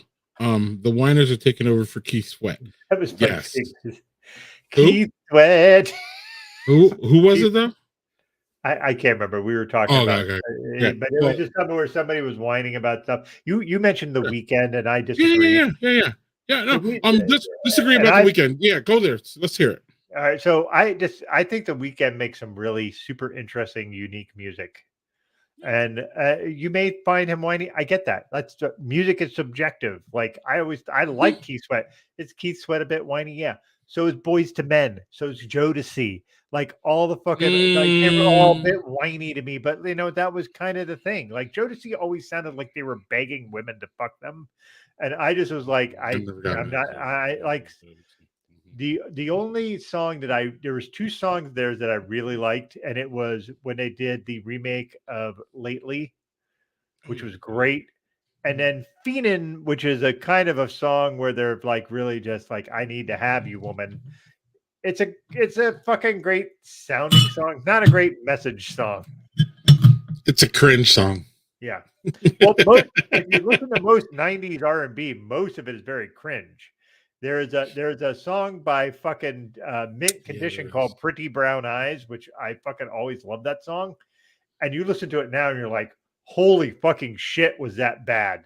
That woman turned him down. He's like, nope, I know you want me. And I'm like, ugh, like fucking A. Like, did he grab her by the pussy? Is that how the story ended? He didn't grab, but it was just like, no, I know you see me, but and you're acting like you don't want me, but I know you want me. Like that is not, don't do that shit. I love it. Don't do that. But yeah, Keith Sweat, I couldn't do Keith Sweat back in the day. And yeah, look, the weekend was a Super Bowl halftime show. So who cares about my opinion? And also, Doug, I go against my whole family with the weekend. My whole family loves the weekend. Not loves them, but they like them. And I'm always railing against them. But it's just a part of the grind between me and my family. So, yeah. Oh no. Wait. What happened? Not the one that I diss.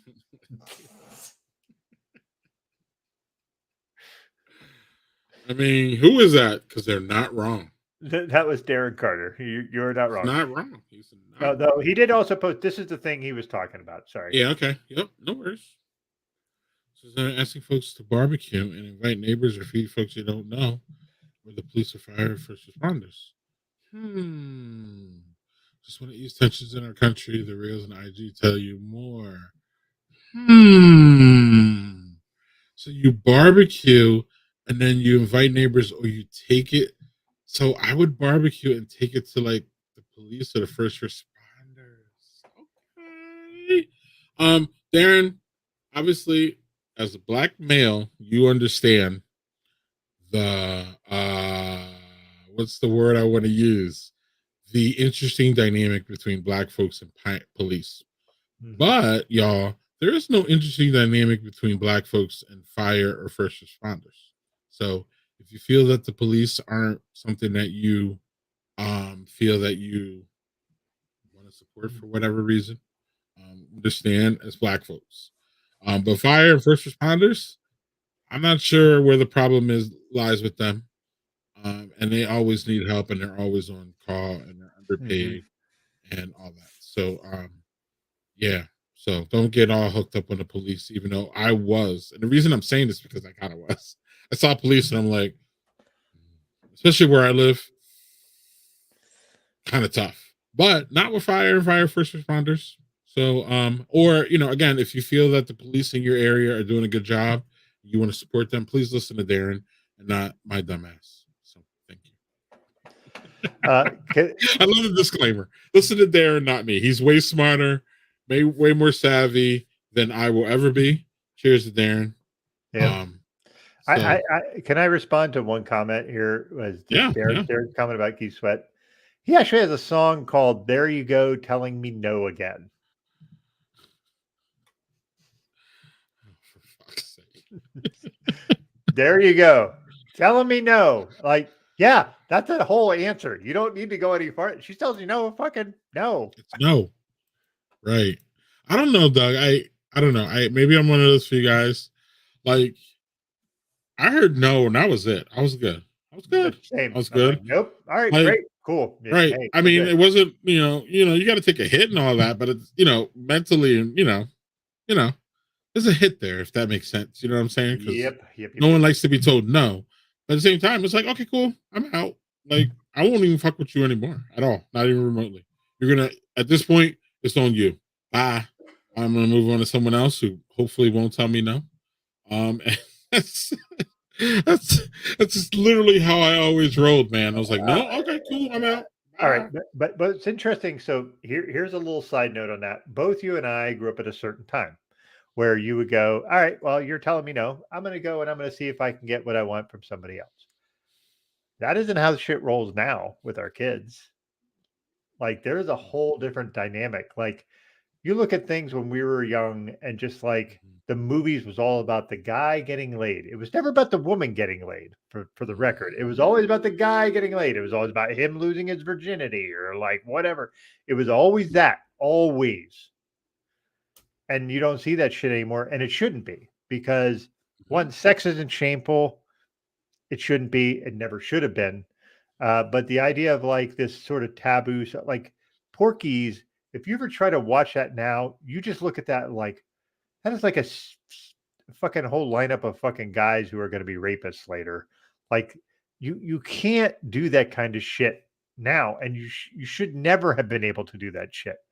But like the idea of like 80s movies being like all about, oh, well, the guy's got to get his shit off because if he doesn't, he's less of a man.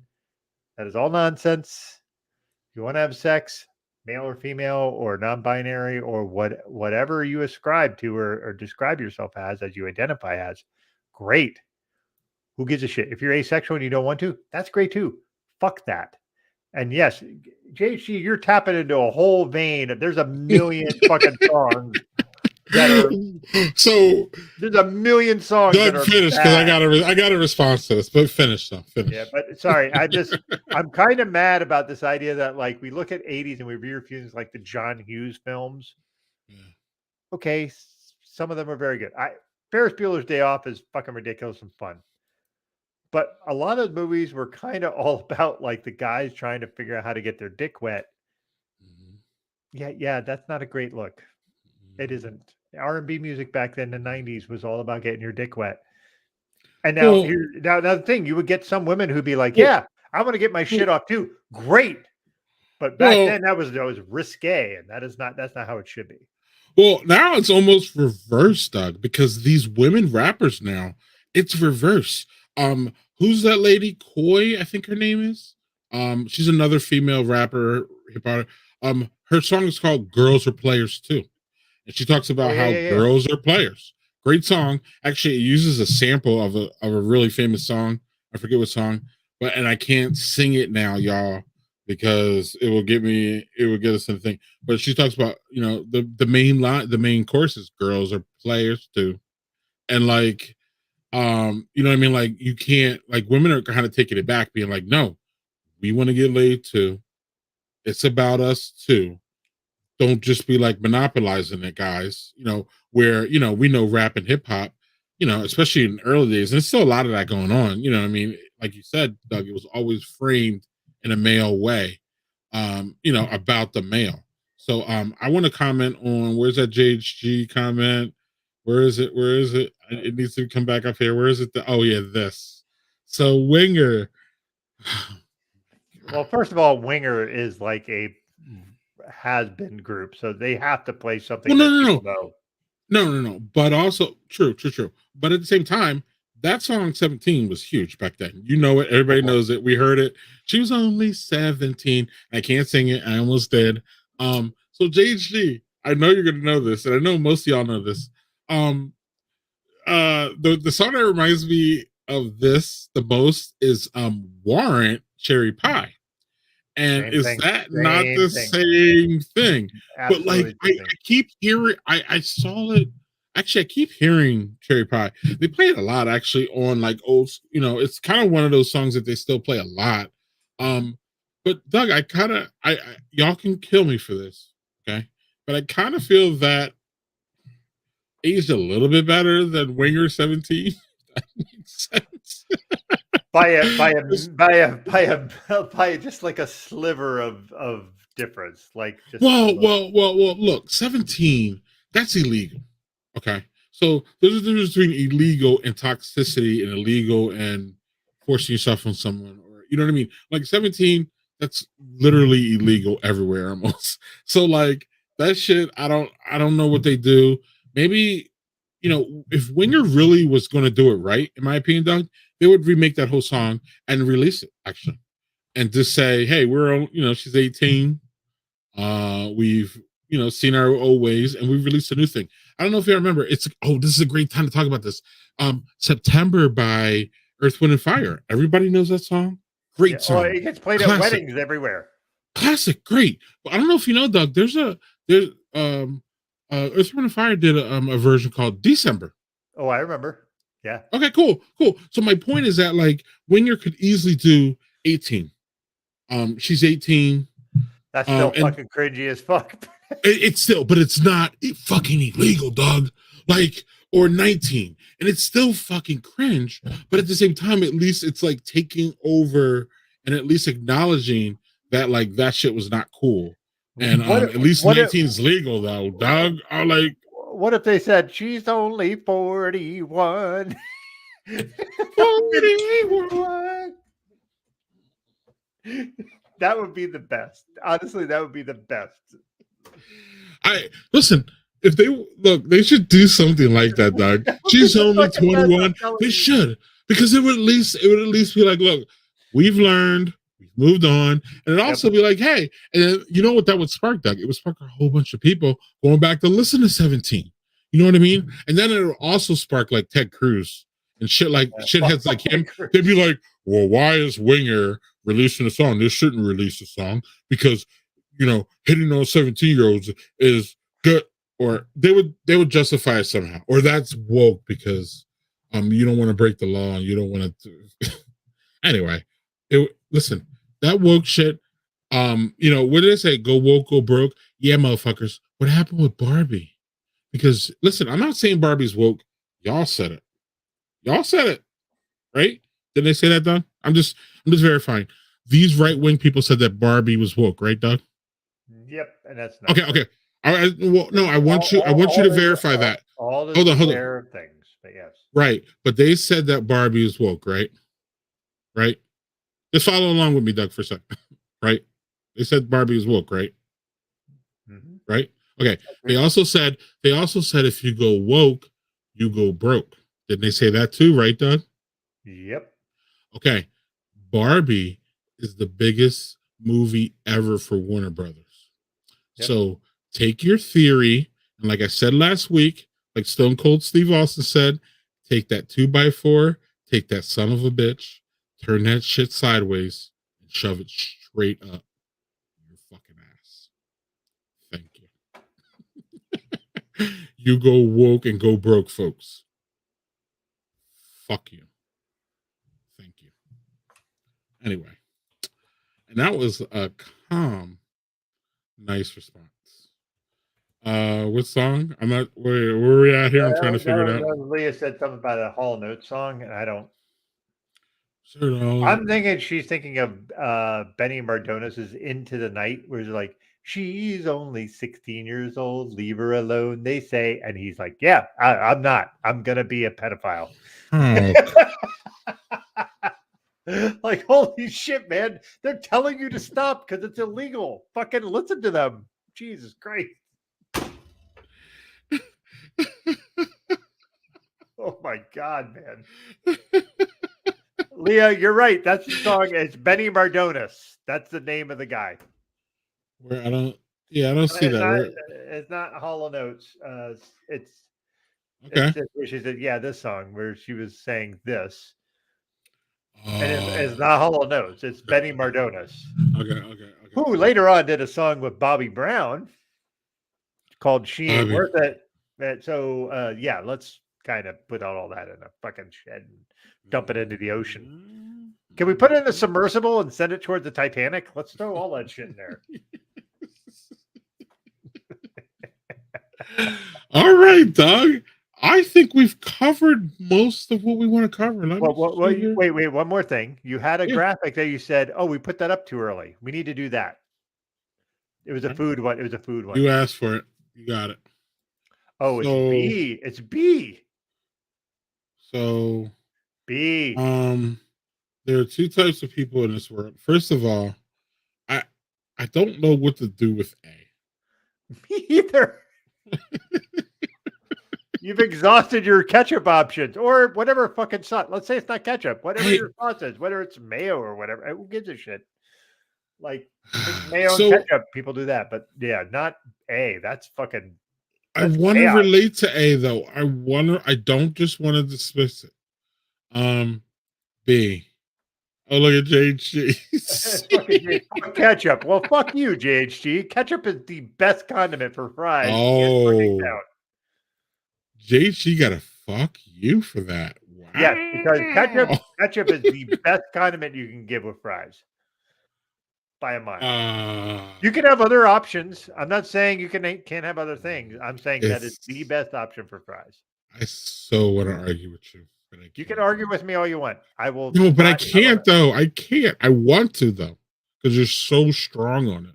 When people are strong on opinions, I just want to argue just to argue. But you make a good point. So the only reason why you would do A, the only reason, Doug, is because like sometimes that mix between the cold ketchup and the hot fries is a little bit much. But I understand how people like that context where the fries are hot and then the ketchup is either cold or warm. So then you get that different like type temperature thing. The only thing that's good about A is that like if you do that, then the ketchup becomes warm and that adds a different element. Also, too, if you prefer your ketchup or your fries soggy a little bit, now I prefer them to be crunchy. Crisp so crunchy. Right. So then that's not going to happen with A, because by the time you get through half of that, that's just going to be like, you know what I mean, absorbing that ketchup and shit. So like, I can't agree with A, even though I sympathize with the folks who like it with that way. How about that? So what's funny in my house, not my house, but if we go out to eat, Jill will do the A, and I'm like, that's wrong. I don't say shit. I'm like, whatever you want, but that's not me. And I just do a giant pile of ketchup and just dip because then I can figure out how much ketchup I want for each fry. Right. And Daniel, stop. Don't do that, Daniel. Daniel's gonna start ordering cheeseburgers. Don't. I'm trying to tell him, don't do that. Don't do it, Daniel. I know where this is going. Do it. He's getting the fucking menus right now. Maybe he doesn't even need a menu. Maybe he has it on his computer. Dude, that guy has DoorDash and all that shit on his phone. I guarantee you. Right. Don't do it, Daniel. Daniel, this is a good point. If it is poutine, Oh, you go, Doug. if you do poutine, yeah, you can't add ketchup to that. Don't add because that's gravy and Don't do cheese. that. Don't do that. And then you're No. just an agent of chaos. Don't do that. Right. Look, he's gonna try and resist. Okay. Well, Daniel, we'll get Alpha here and we'll stop talking about food. Otherwise, we're gonna drive you to do something that Doug and I want to.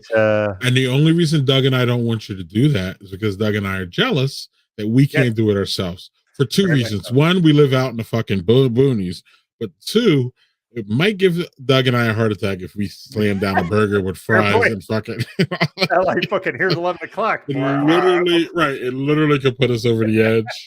And that's not good. We want to be around. We want to come. We got good guests coming up for y'all, so we need to be around for that. Yeah, we like that very much. Right. I mean that there's no real good way to use your hands with poutine. No. Poutine is a fork thing, though. Poutine is a fork thing. It's fork. Right. It's the same way. And I'm gonna do.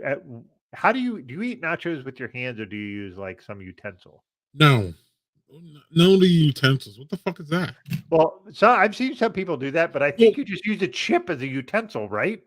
Right. Until the end, though, Doug. The end where right. Well, the end where some of the nachos get a little bit like where they can't hold things.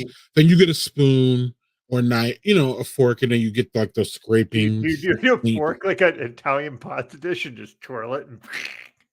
No, Doug, no, stop it. Now you're being a goofy white dude. Stop. Yeah, hey, I had a 17% beer, so fuck off. And you've been a goofy white dude for like half a century. All my life. Half a century. So almost 52 years. I'm definitely asking you to do something that is probably not achievable. But that's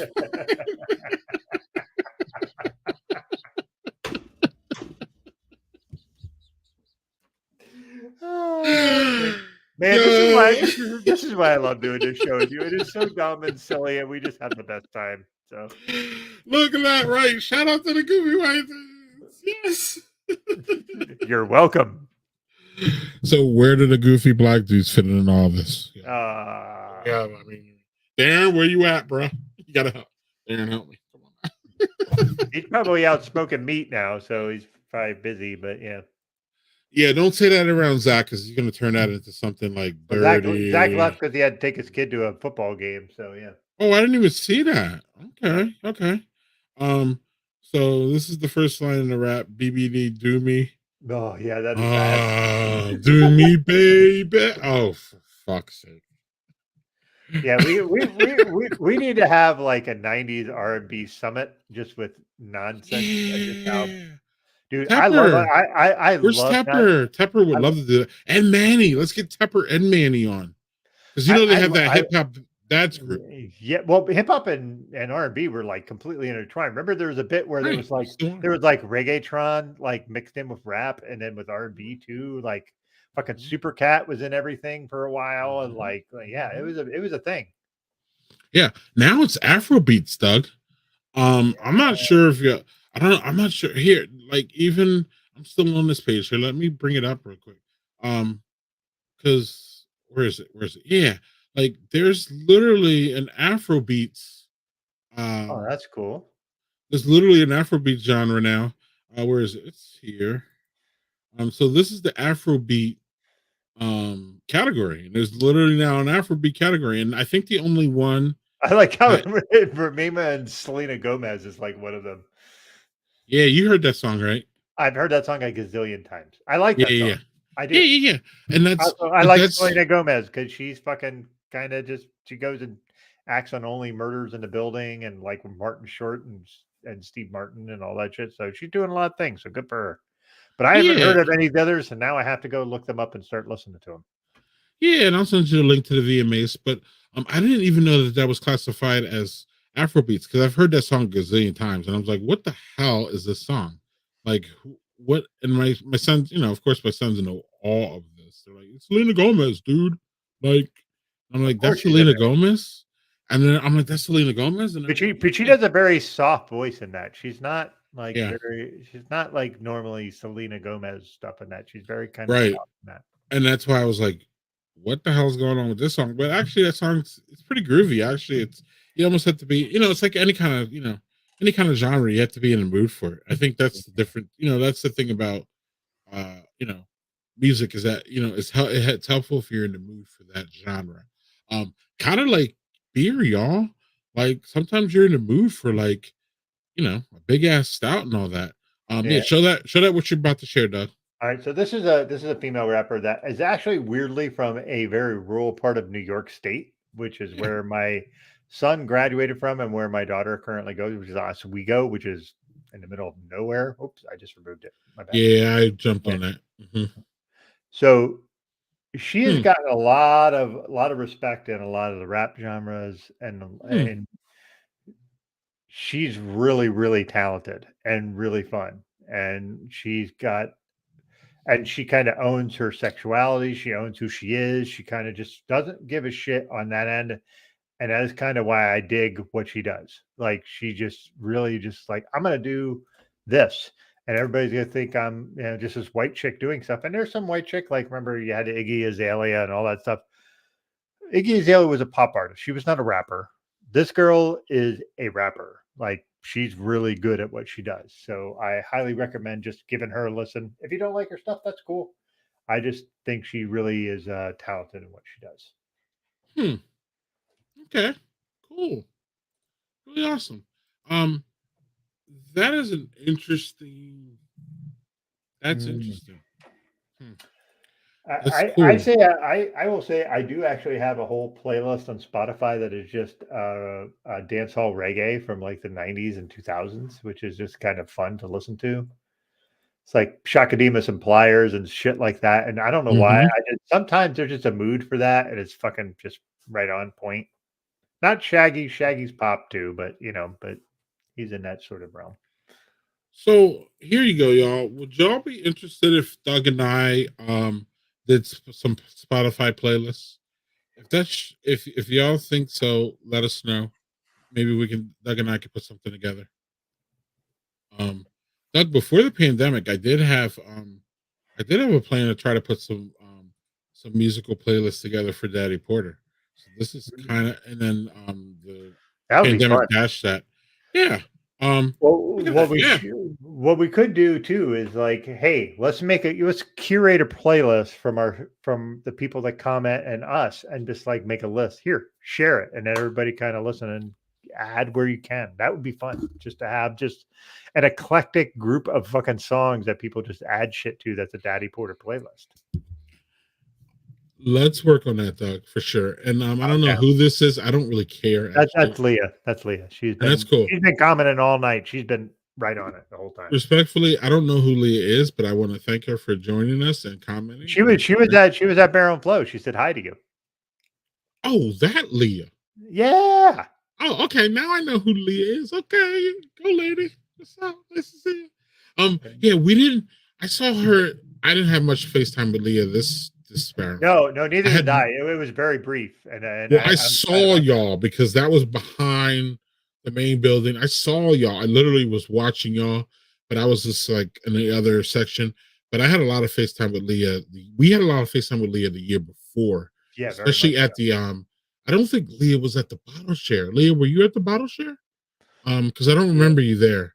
I don't Um, remember seeing her there either, but I remember we spent a lot of time with her and her friends there at the actual Barrow and Flow. yeah, And yeah. I yeah, didn't get man. much FaceTime with her. But we did get a lot of FaceTime with a lot of people. But Leah was not one of them, and for me, Smitty was not one of them. And He was again, Barrowfield.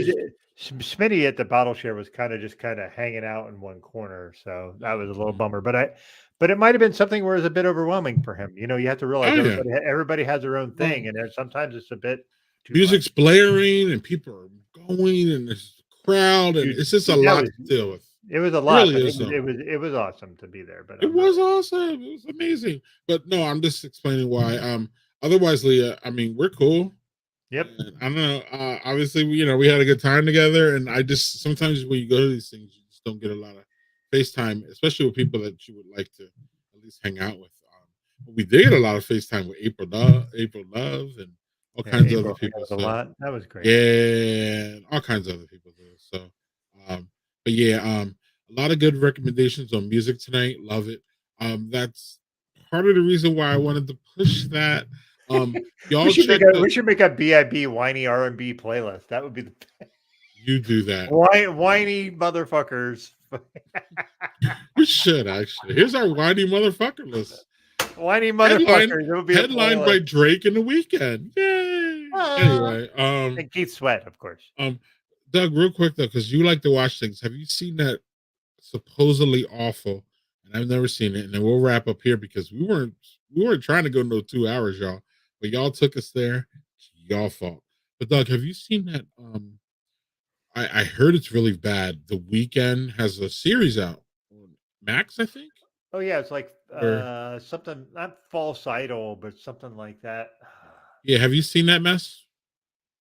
I I heard have it's a not. mess. I have not And because I heard there's like a forced rape scene and people got really mad and all that. he also mispronounced a few things in there, and I'm a grammar nerd, and that shit just bothers me.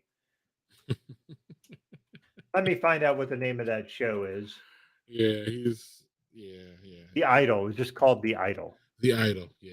And I don't know. I hear they canceled it before they even finished that shit or something. Well, the thing is, it's him and Johnny Depp's daughter.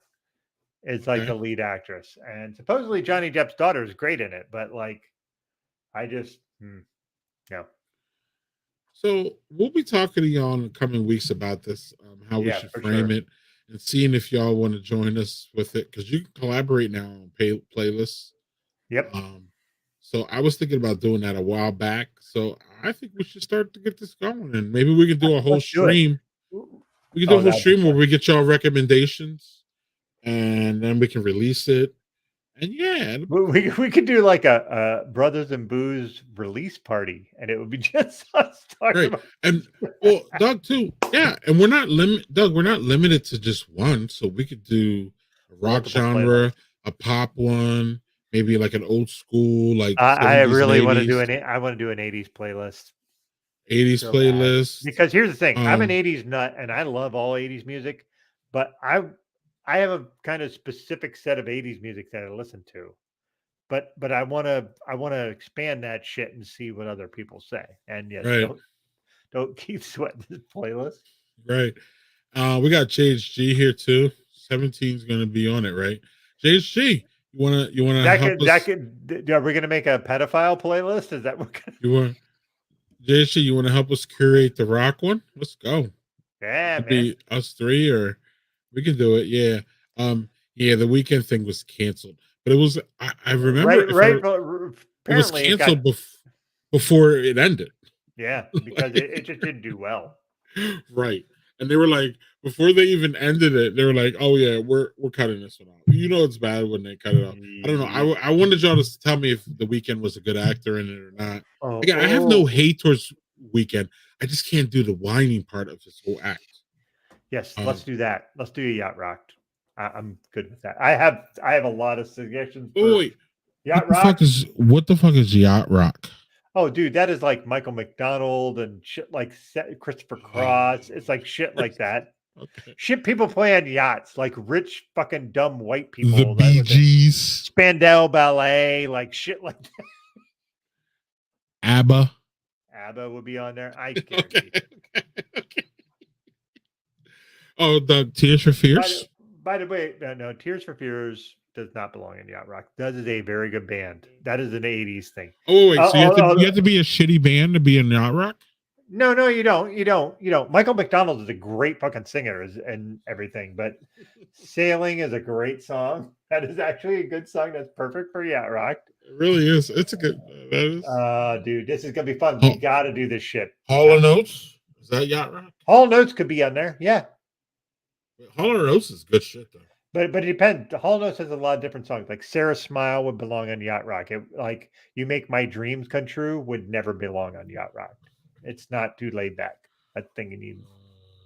You Make My Dreams Come True that is a certified classic banger. My youngest loves that song. So Hall & Oates made a fuck ton of bangers, like just a fuck ton of them. That It's a is shame because if Hall they is ever no had, longer with us, right? Hall is no longer. no, they're both alive. They just Oh, don't tour. And if they ever decided to reunion tour, I'm going to tell you one of the best remake songs I've ever heard was Hall Knows doing "Me and Mrs. Jones." Fucking A, is that a great fucking rendition of Doug, that song? we got a thing going on. Yeah, and it's that song is a great song all by itself, and they did just a bang up fucking job redoing that song. I don't I can even. imagine. That's right up their wheelhouse section. Oh no.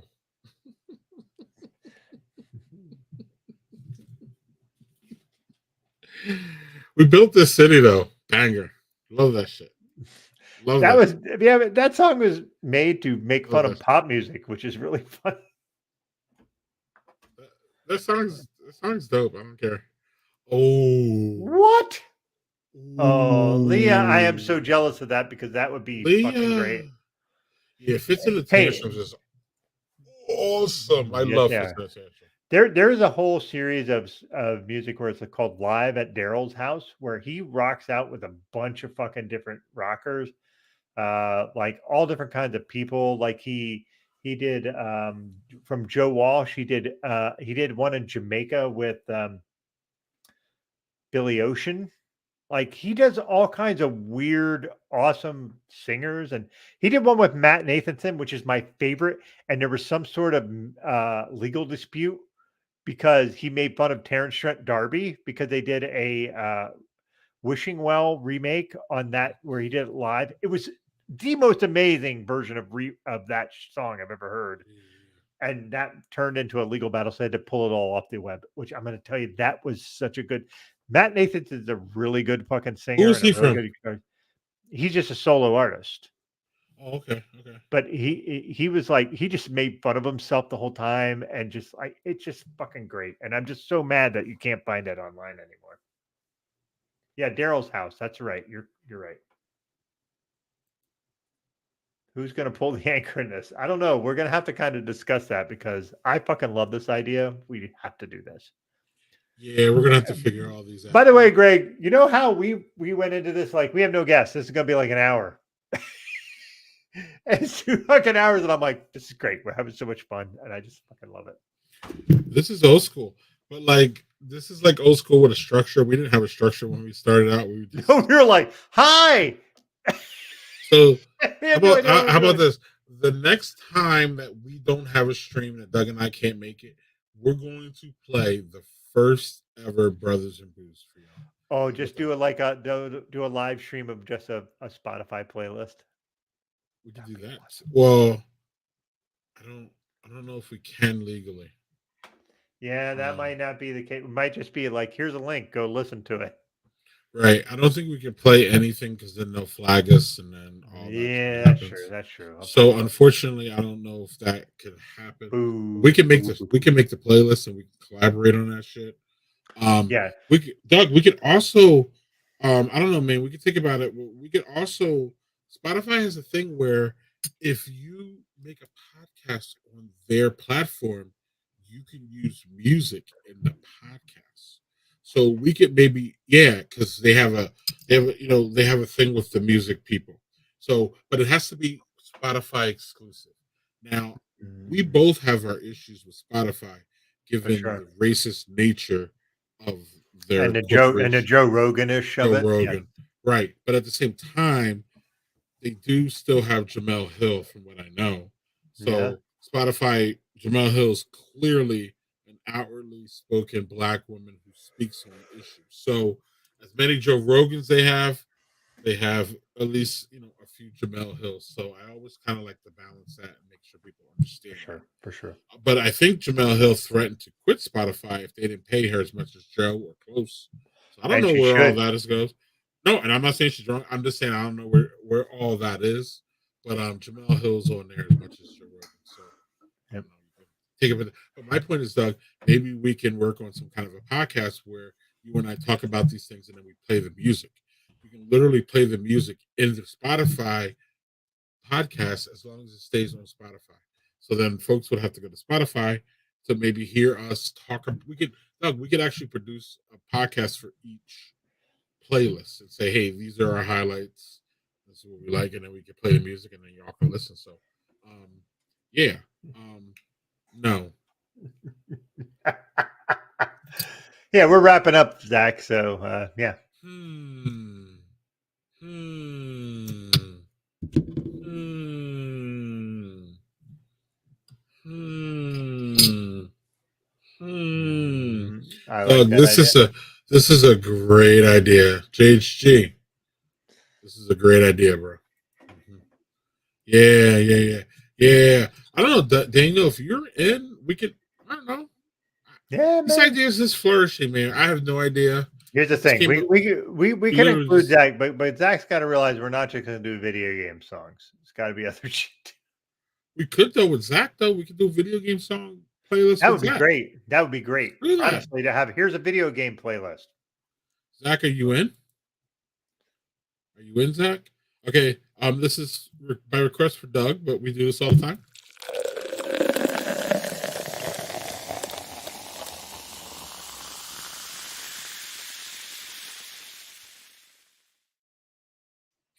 Okay. Love the sound of that.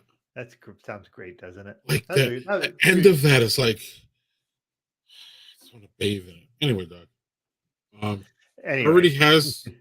Well, great. That's perfect. Yeah, but why do you got to call us names in the process? Zach? We didn't deserve that. Yeah. What did we do to deserve you calling us hoebacks? What did I personally? Where have I shown that I'm a hoe bag?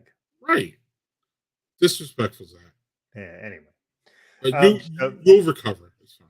Yeah. So I only had 2 beers tonight. So I had Best Citra from WeldWorks, which was a little slightly long in the tooth as an IPA, but good. But I didn't realize there's also a collaboration with Hop Butcher. Ooh. That I didn't realize. So I wish I would have had that a little more fresh. But yeah, it was very good for a double IPA. And this goddamn thing, Jesus Christ. That was one of the best things I've ever had in a show. Like, not a lie. This was so fucking good. I'm so glad I gave you one of these. I gave you one of each of the 3 Dragon's Milks I got. And I'm so glad I gave you one. This is so fucking good. This might be the best Dragon's Milk variant I've ever had. And that's saying a lot because I've had a lot of fucking Dragon's Milk variants. This thing was a fucking banger. It was 17%. Did not drink like 17%. It was delicious. I can't drink another one of these fucking things, but goddamn, I want to. It's so good. Shout out to Steph Harding. Steph Harding, thank you. And I messaged her and said, "This thing is like an out of body experience." She goes, "I agree. That was the best thing I've ever had from New Holland." And so, like, she's all in on that. So she's like, "I'm glad you're enjoying it." So, yeah, thank you, Steph.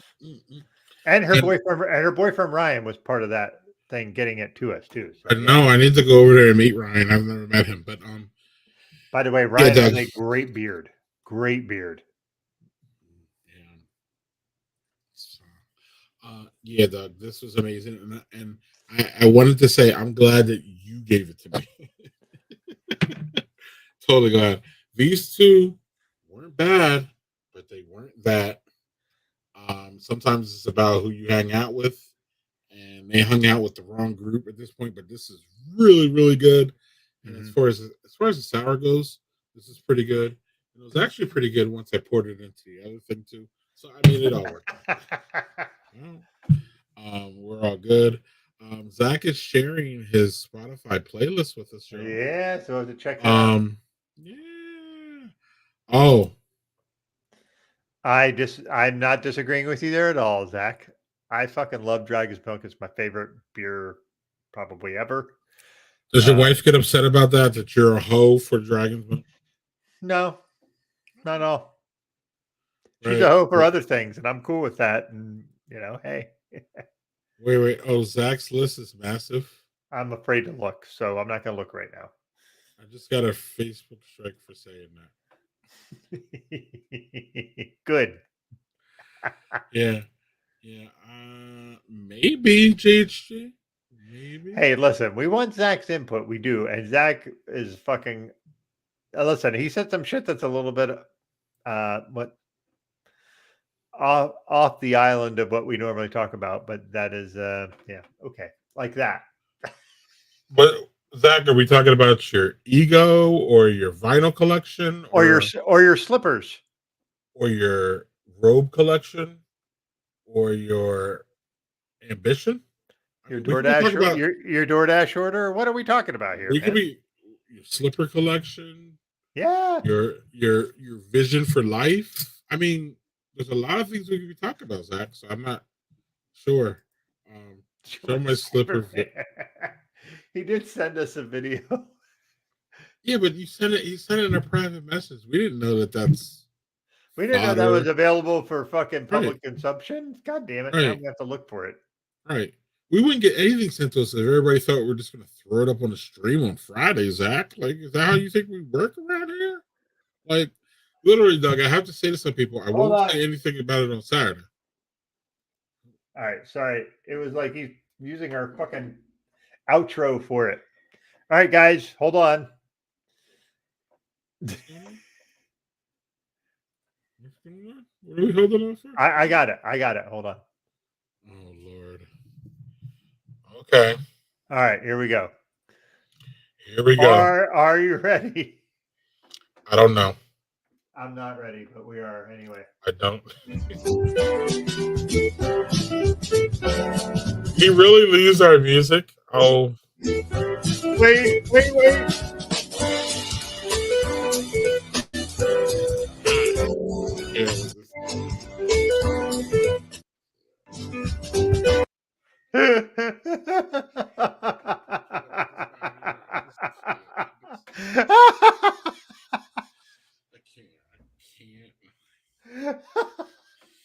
Oh my God. No.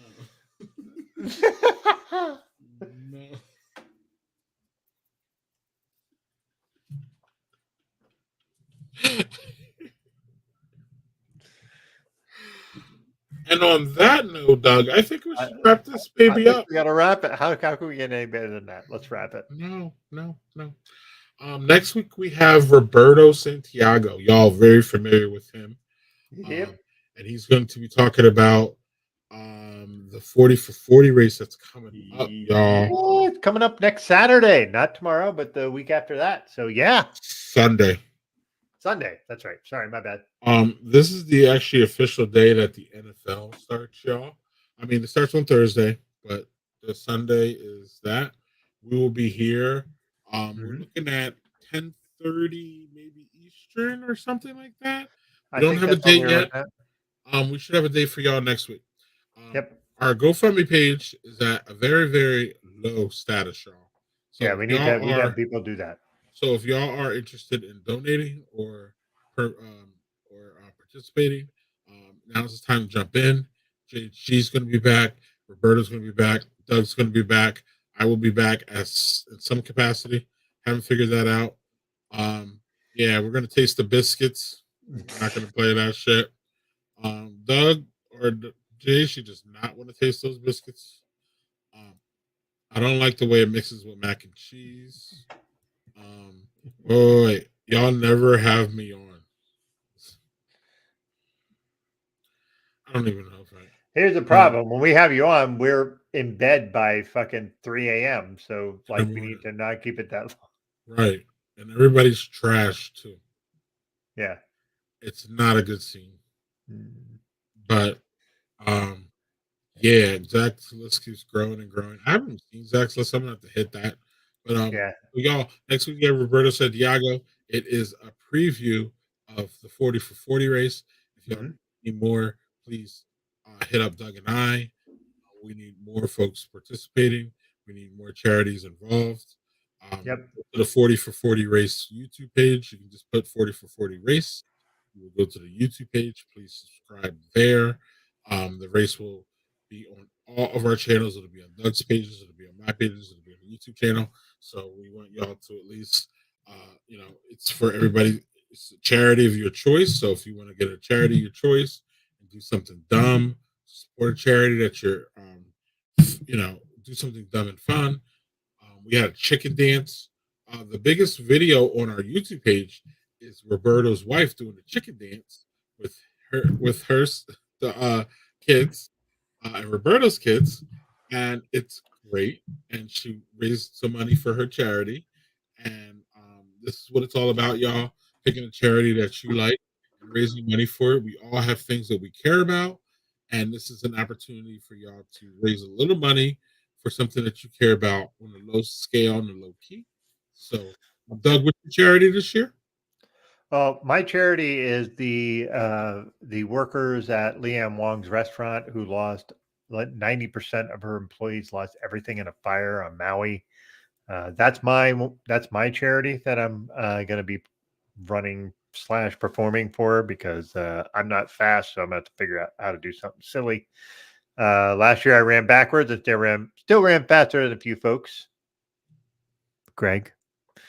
So yeah, Victor. folks, yeah, Victor, or Eddie, like there's a few. All right, Eddie. And Right. so, and this year I should be part of the whole thing. I won't have to leave in the middle of it, so it'll be great. And yeah, I'm really looking forward to it.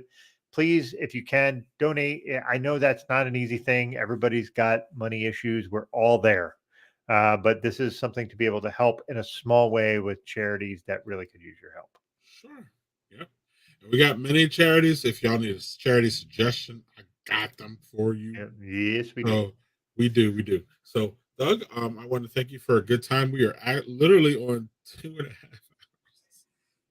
hours. When Doug and I were like, you know what? We're gonna have a quick one because it's Labor Day, no guests, and we're gonna get out. But we have a good time doing this. If y'all can't tell at this point, it's a labor of love. So we just want to thank y'all for it ain't over yet. We can still hold them here longer, y'all. Well, if y'all keep commenting, that's usually the hook that's on you. That's on you.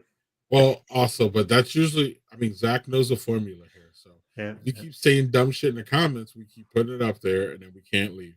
So on that note, Doug, I'm gonna hit the outro here because I think it's here somewhere. It's time, man. I don't know where the hell it is. There's a lot of things going on. Just before we go, thanks everybody for commenting and hanging out with us. We love you guys, and yeah, thanks for joining us.